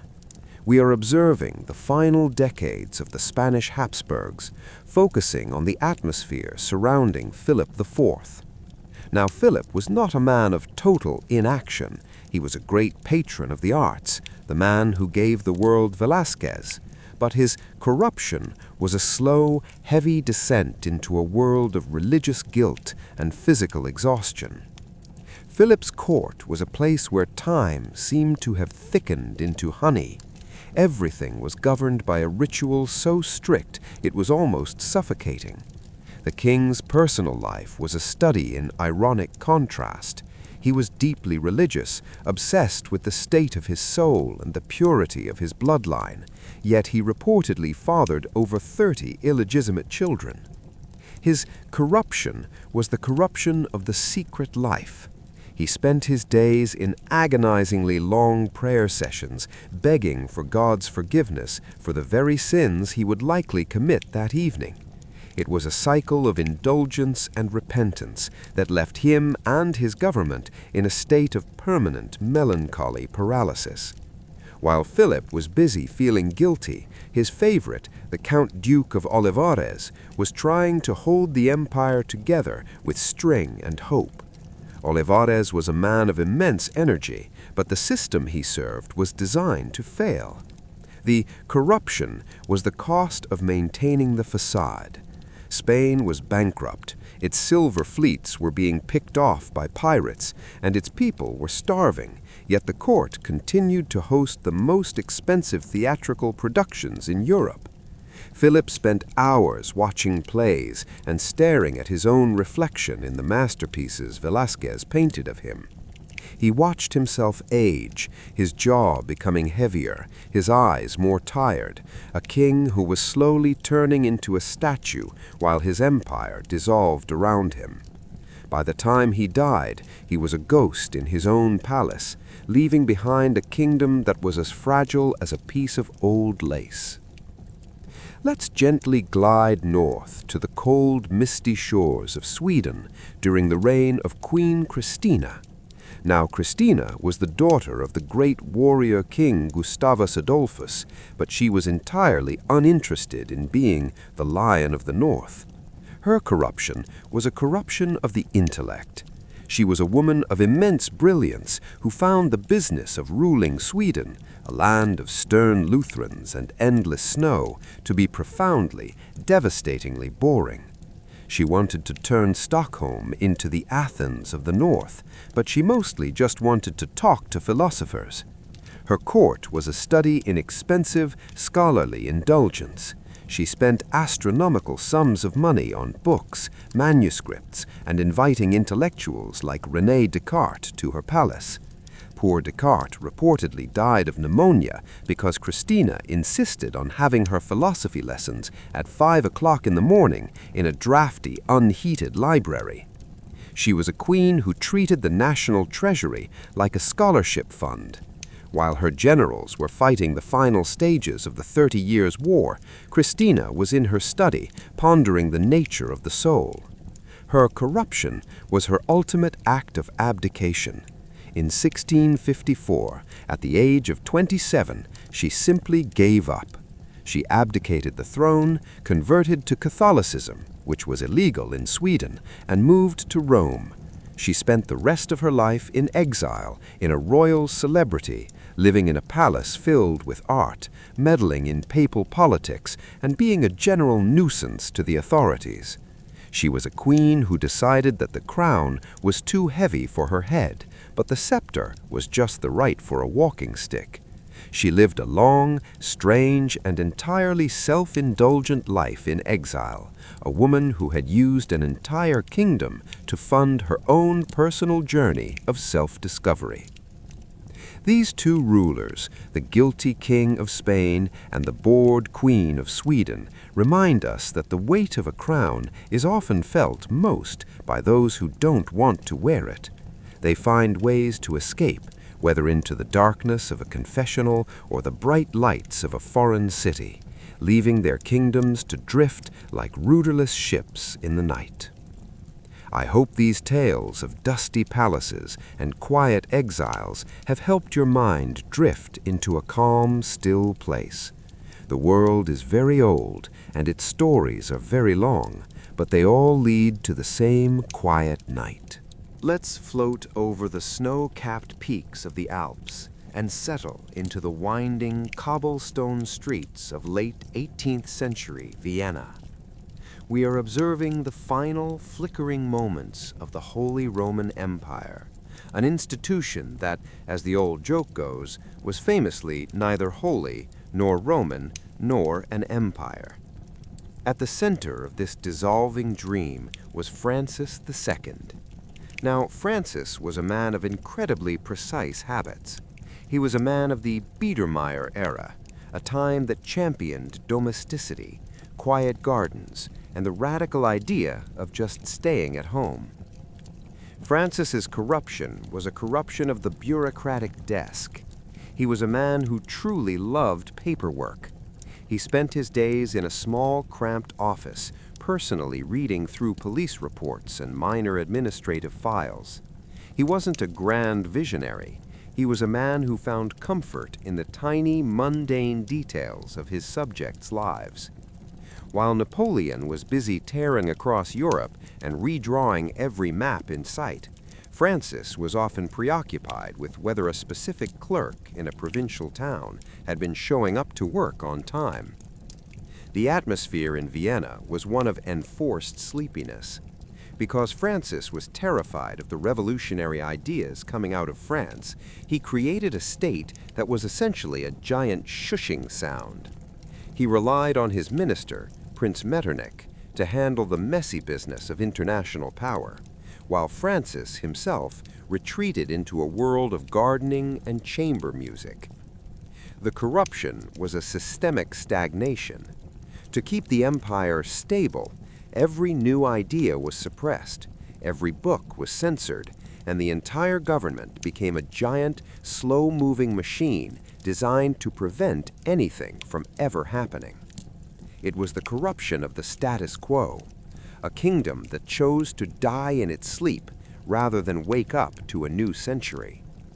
When Napoleon finally forced Francis to dissolve the Holy Roman Empire in 1806, Francis simply sighed, changed his title to Emperor of Austria, and went back to his gardening. It was the end of a 1,000-year-old institution, and it happened with the quiet scratching of a pen. Let's gently drift west toward the Atlantic coast, to the court of the late Braganza monarchs of Portugal. We find ourselves looking at Maria I, known quite sadly as Maria the Pious or Maria the Mad. Maria was a woman of deep, trembling devotion who was pushed over the edge by a series of family tragedies. Her corruption was a corruption of the nerves, a palace turned into a silent, echoing chapel. After the death of her husband and her eldest son, Maria descended into a state of religious melancholia. She believed her soul was damned and that the ghost of her father was haunting the corridors of the Mafra Palace. The court became a place of perpetual mourning.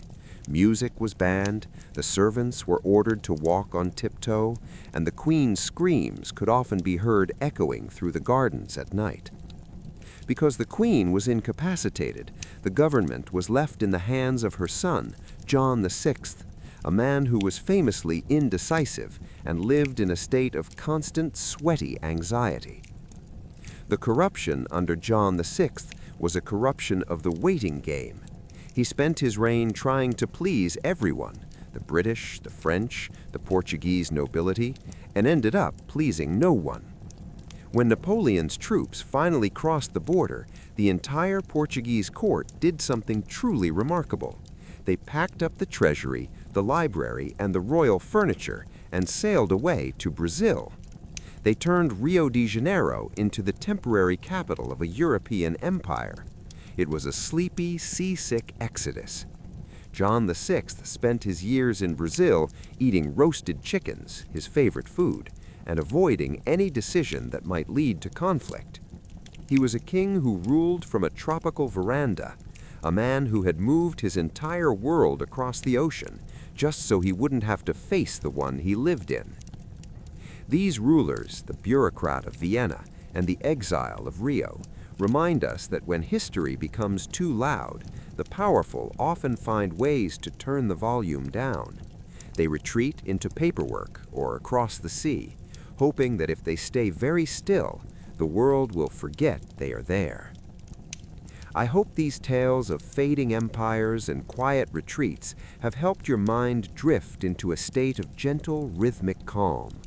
The world is full of busy people, but the past is a place of deep, undisturbed rest.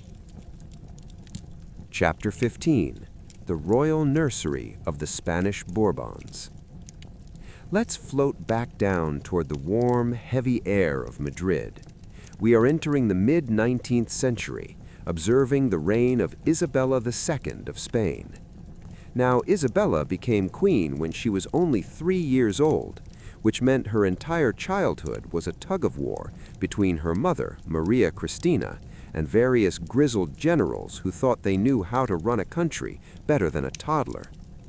Her corruption was the corruption of a life lived entirely in public while being starved of any real affection or guidance. By the time Isabella was a teenager, she was a woman of immense, unguided appetites. She was forced into a marriage to her double first cousin, Francisco de Assis, a man so delicate and uninterested in her that the court nicknamed him Paquita. On their wedding night, Isabella reportedly remarked that she had more lace on her nightgown than he did on his. Because her marriage was a hollow, chilly formality, Isabella's court became a revolving door of favorites, handsome young officers and charming singers who were promoted to high office based on their proximity to the royal bedchamber. The atmosphere in the royal palace was one of sleepy, decadent chaos. While Spain was being torn apart by the Carlist wars and political coups, the queen was often found eating massive quantities of sweets. She had a legendary love of churros, and consulting with a miraculous nun who claimed to have the stigmata. The corruption was a domestic comedy played out on a national stage. Ministers were appointed in the morning and dismissed by tea time, depending on the queen's mood or the advice of her latest paramour. It was a reign of impulsive, sugary indulgence, where the business of the state was treated like a bothersome interruption to a never-ending party. When she was eventually deposed in 1868, she went into exile. Exile in Paris, where she spent the rest of her long life being the life of the party, a woman who had never really grown up presiding over a court of ghosts and pastries. Let's gently glide across the Mediterranean to the rugged, pine-scented mountains of the late Bulgarian Tsardom. We find ourselves looking at Boris III. Now, Boris was a man of extraordinary quiet charm. His hobby was one of the most sleepy and specific in royal history. He loved to drive steam locomotives. He was a qualified engine driver, and there are stories of him ditching state dinners to go and sit in the cab of a train, pulling the whistle and feeling the steady rhythm of the tracks. The corruption under Boris was the corruption of the balancing act.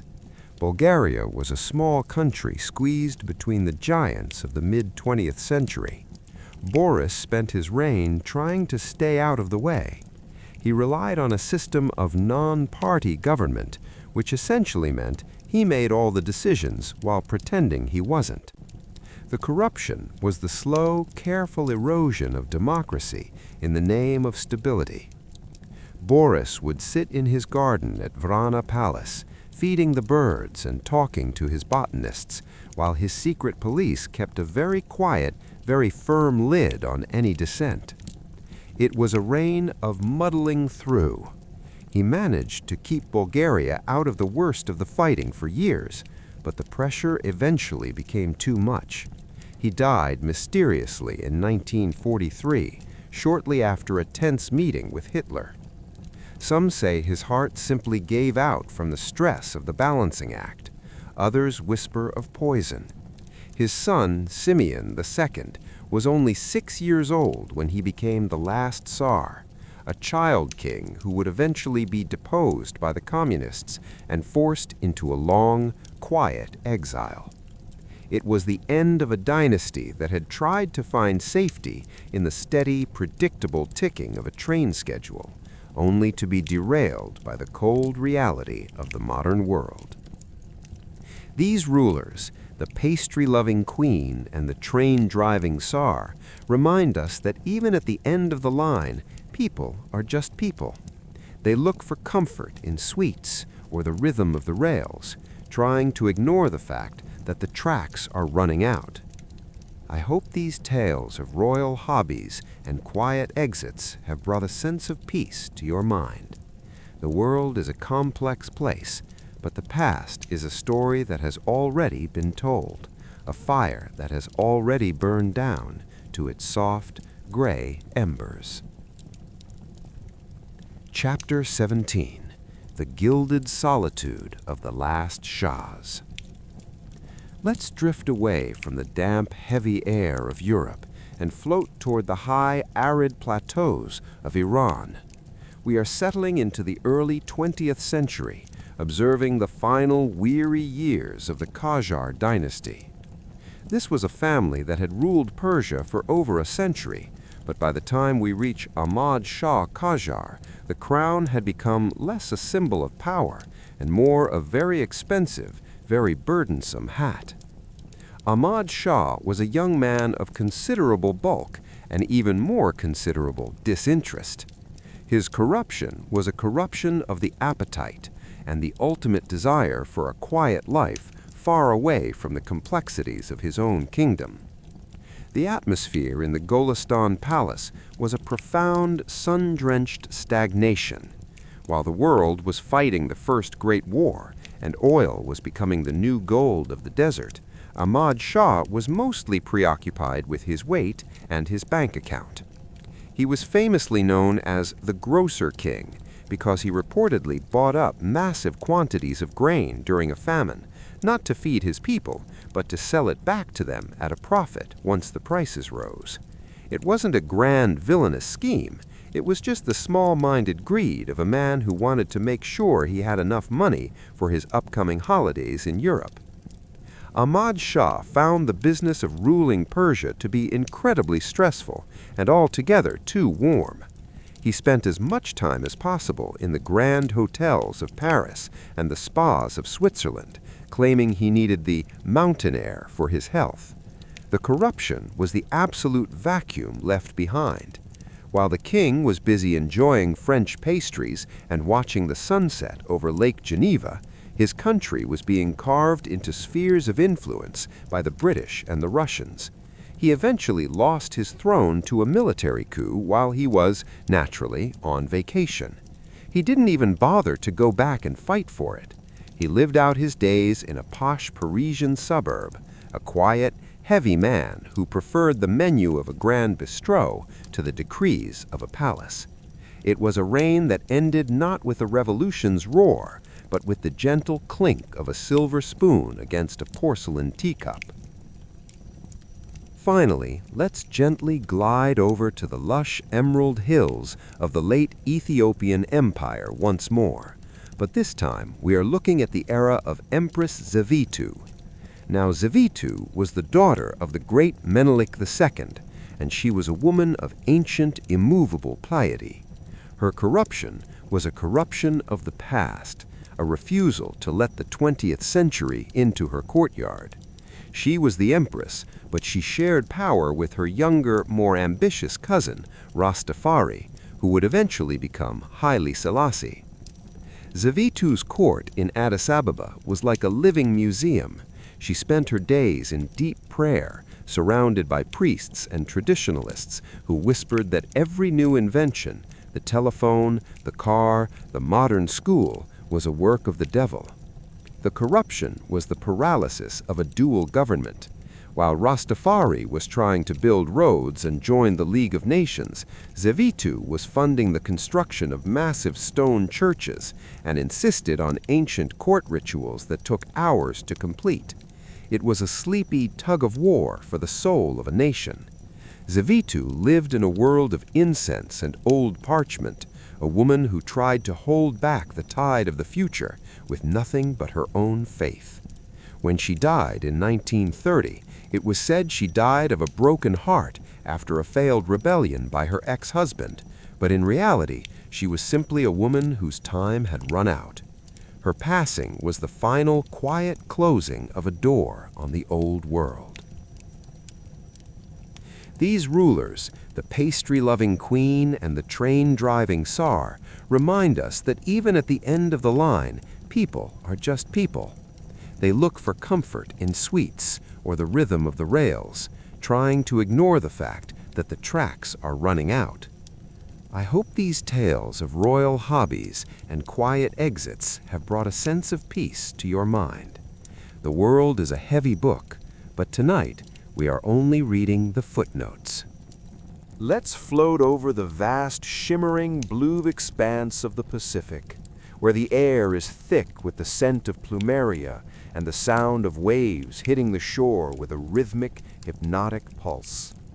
We are looking at the final, fragile days of the Hawaiian kingdom, specifically focusing on the reign of Queen Liliuokalani. Now, Liliuokalani was a woman of immense dignity and musical talent. She composed Aloha Oe, a song that sounds like a long, beautiful goodbye. But her corruption was a corruption of impossible hope. She inherited a throne that was already being eaten away by the greed of foreign sugar barons, and she tried to save it with a piece of paper. The atmosphere in the Iolani Palace during her brief reign was one of anxious, hushed anticipation. The queen wanted to issue a new constitution that would restore the power of the monarchy and the rights of her people, but she was surrounded by a committee of safety that was anything but safe. The corruption here was a colonial rot. While the queen was in her private rooms, perhaps playing the guitar or writing in her diary, the businessmen outside were plotting a coup with the silent backing of the American military. The corruption was the betrayal of a guest. The people she had welcomed into her kingdom were the ones dismantling her furniture. When the coup finally happened in 1893, it was remarkably quiet. There was no grand battle. The queen, wanting to avoid bloodshed, simply stepped aside under protest, believing that the American government would eventually do the right thing and restore her. She spent the next few years under house arrest in a single upstairs room of her own palace, passing the time by quilting and translating ancient Hawaiian chants. It was a sleepy, heartbreaking imprisonment. She could hear the life of her city continuing outside her window, but she was a ghost in her own home. She lived out her final years as a private citizen, a woman of profound grace who had watched her world be stolen by a group of men in suits who didn't understand the value of a song. Finally, let's gently glide across the ocean to the dusty, vibrant plains of India, specifically to the final days of the princely states and the last Nawabs and Maharajas. We are looking at the Nawab of Junagadh, Muhammad Mahabat Khan III. Now, the Nawab was a man of very specific, very furry interests. His corruption was a corruption of the kennel. He was obsessed with dogs. He reportedly owned over 800 of them, each with its own room, its own servant, and its own telephone. The atmosphere in his palace was one of chaotic, barking decadence. The Nawab famously organized a lavish, state-funded wedding for two of his favorite golden retrievers, Roshana and Bobby. It was a full-scale royal affair, with a public holiday declared and hundreds of thousands of rupees spent on the ceremony. While the Indian independence movement was reaching a fever pitch and the country was being partitioned, the Nawab was preoccupied with whether his pugs were getting enough exercise. The corruption was the absolute triviality of his concerns. When the time came for Junagadh to join either India or Pakistan in 1947, the Nawab made a sudden, confused decision to join Pakistan, despite his territory being surrounded by India. When the Indian army arrived, the Nawab did the only thing he knew how to do. He packed his favorite dogs into his private plane and flew away to Karachi, reportedly leaving one of his wives behind on the tarmac because there wasn't enough room for her and the spaniels. He spent the rest of his life in a quiet villa by the sea, surrounded by his canine court, a man who had traded a kingdom for a pack of loyal friends. It was the end of an era of princely excess, fading away into the sound of a distant, lonely bark. These rulers, the queen who quilted her grief and the Nawab who loved his dogs, remind us that when the world becomes too difficult to manage, the heart looks for something small and familiar to hold on to. They retreat into music or into the company of animals, letting the grand gears of history turn without them. I hope these tales of island sunsets and palace kennels have helped your mind drift into a state of deep, undisturbed calm. The past is a vast, quiet ocean, and tonight we are just drifting with the current. The atmosphere around Sikshi was one of ancient, stagnant luxury. She was obsessed with her own image and her own longevity. She would spend hours having her long silver fingernails polished and decorated, and she insisted on being served 128 different dishes at every meal, most of which she never even touched. The corruption was the sheer, breathtaking waste of a dying empire's last resources. While foreign powers were encroaching on every side, Sikshi was preoccupied with the placement of her peonies and the elaborate theatrical performances held in her private theater. She lived in a world of absolute, unquestioned tradition, where the most important thing was not the survival of China, but the survival of the court's etiquette. She was a woman who believed she could hold back the modern world by sheer force of will and a very long guest list. When she died in 1908, just a day after the young Guangxu emperor had conveniently passed away, the Qing dynasty was left as an empty, gilded husk. Her reign was a long, slow-motion sunset, a time of beautiful, fragrant decay, where the only thing that moved was the smoke from the incense burners. These rulers, the coin collector and the gardener of the marble boat, remind us that the end of power is often marked by a strange, focused obsession with the trivial. They zoom in on the small things because the big things have become too terrifying to contemplate. I hope these tales of silver coins and marble boats have brought a sense of stillness and heavy eyelids to your night. The world is a vast, complicated place, but the stories of the past always find their way to a quiet, lightless end. Chapter 20: The Dragon of Annam and the Quiet Office. Let's float over the warm, humid currents of the South China Sea and settle into the fragrant, rain-washed city of Hui.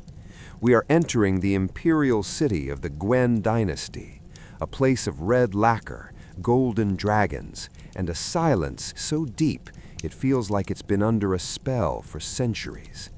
We are looking at Bao Dai, the last emperor of Vietnam. Now, Bao Dai was a man of modern tastes who found himself trapped in a medieval costume. His corruption was a corruption of the getaway, a king who spent his entire reign looking for the nearest exit. The atmosphere in the forbidden Purple City was one of stagnant, suffocating ritual. Bao Dai had been educated in France, and he returned to Vietnam with a love for jazz, fast cars, and golf. Imagine a man who wants to be at a cocktail party in Cannes, while instead is forced to sit on a throne while courtiers kowtow to him and eunuchs whisper ancient poetry in his ear. The corruption was the absolute disengagement of the monarch. Because the French colonial authorities held all the real power, Bao Dai realized early on that his only role was to be a beautiful, silent centerpiece. So he decided to lean into the role of the playboy emperor. He spent as little time as possible in the palace, preferring the cooler air of the Central Highlands in Dalat, where he could hunt tigers and play tennis. While his country was being torn between colonial rule, Japanese occupation, and a rising communist revolution, Bao Dai was often found on his yacht or at the baccarat tables of European casinos. He wasn't a cruel man. He was just a man who had realized his crown was a gilded cage and decided to decorate the inside with luxury. He eventually abdicated in 1945, handing over the imperial seal and sword to the revolutionary forces with a sense of relief that was almost palpable. He spent the rest of his long life in a quiet apartment in Paris, a man who had once been a god king, now spending his afternoons walking to the local bakery. It was a reign that faded away like the scent of incense in a drafty room.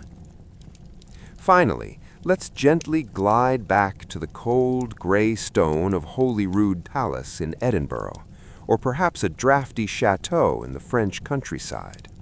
We are looking at the final, sickly days of the French Bourbons in exile, specifically the era of Charles X and his descendants. After the Revolution of 1830, the senior line of the Bourbons was once again cast out of France. Their corruption was a corruption of memory, a family that refused to believe the world had changed since 1789. The atmosphere of the Bourbon court in exile was one of hushed, funereal dignity. They lived in a world of what-ifs and if-onlys. Charles X, a man of intense reactionary piety, spent his days in prayer, convinced that God would eventually realize his mistake and put the Bourbons back on the throne. The corruption was the absolute refusal to adapt. The tiny court in exile maintained all the rigid etiquette of Versailles, even in a rented house in England or a castle in Austria. There were people whose only job was to hold the king's napkin or to announce his entry into a room that only contained 3 other people. It was a sleepy, delusional existence. The heir to this ghost throne, the Count of Chambord, famously threw away his last chance to become king in the 1870s because he refused to accept the tricolor flag of France, insisting instead on the white flag of the old monarchy. He preferred to be a king of nothing than a king of a modern nation. He spent his final years in a quiet castle in Gorizia, surrounded by dusty portraits and loyalists who were as old and tired as he was. It was the end of a dynasty that had literally bored itself into extinction, a group of people who had spent 40 years waiting for a train that had already left the station. These rulers, the golfer of Hue and the ghost king of Gorizia, remind us that the end of power is often marked by a strange, focused obsession with the trivial. They zoom in on the small things because the big things have become too terrifying to contemplate.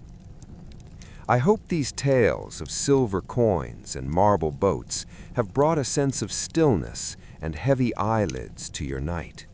The world is a vast, complicated place, but the stories of the past always find their way to a quiet, lightless end. Chapter 21. The Pomp and the Parrot of Naples. Let's float across the sparkling turquoise waters of the Mediterranean and settle into the sun-drenched, lemon-scented air of the Kingdom of the Two Sicilies. We are entering the final, stumbling steps of the Neapolitan Bourbons, specifically the reign of Francis II, affectionately, or perhaps mockingly, known as Franceschello, or Little Francis. He was the son of Ferdinand II, a man who ruled with a heavy hand, but Francis was made of much softer, more porous clay. His corruption was a corruption of the nursery, a man who was essentially a perpetual child lost in a palace of shadows.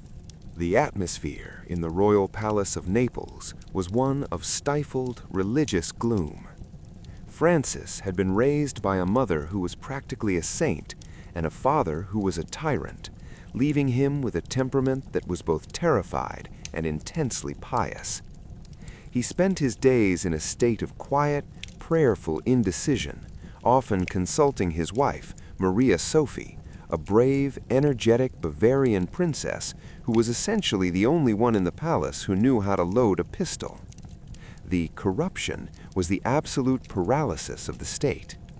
While Garibaldi and his red shirts were marching across Sicily, Francis was often found in his private chapel, praying for a miracle or playing with his pet parrot. There is a sleepy, pathetic irony to his final days in power. As the revolutionary forces approached Naples, Francis decided to leave the city to spare it from destruction. A noble gesture, perhaps, but one that effectively ended his reign. He retreated to the fortress of Gaeta, where he lived in a small, damp room while the walls were literally being blown apart by cannon fire. He spent his time calmly reading his prayer book and eating simple meals, while Maria Sophie paced the ramparts with a rifle. The corruption was the total isolation of the couple. Alexander, in his devotion to Draga, fired anyone who spoke against her and surrounded himself with a small circle of sycophants who told him exactly what he wanted to hear. They lived in a world of high-walled gardens and private dinners, while outside, a group of army officers was literally sharpening their swords. The end of the Obrenović line was anything but sleepy, but the lead-up was a study in a dream-like stubborn denial of reality. On a warm night in 1903, the conspirators broke into the palace. Alexander and Draga hid in a secret closet behind the palace drapery, hoping the noise would just go away. They stayed there for hours, huddled in the dark, until they were eventually discovered and brought to a brutal, violent end. It was the sudden, crashing stop of a dynasty that had tried to live in its own private romance, ignoring the fact that the rest of the country was moving in a very different direction.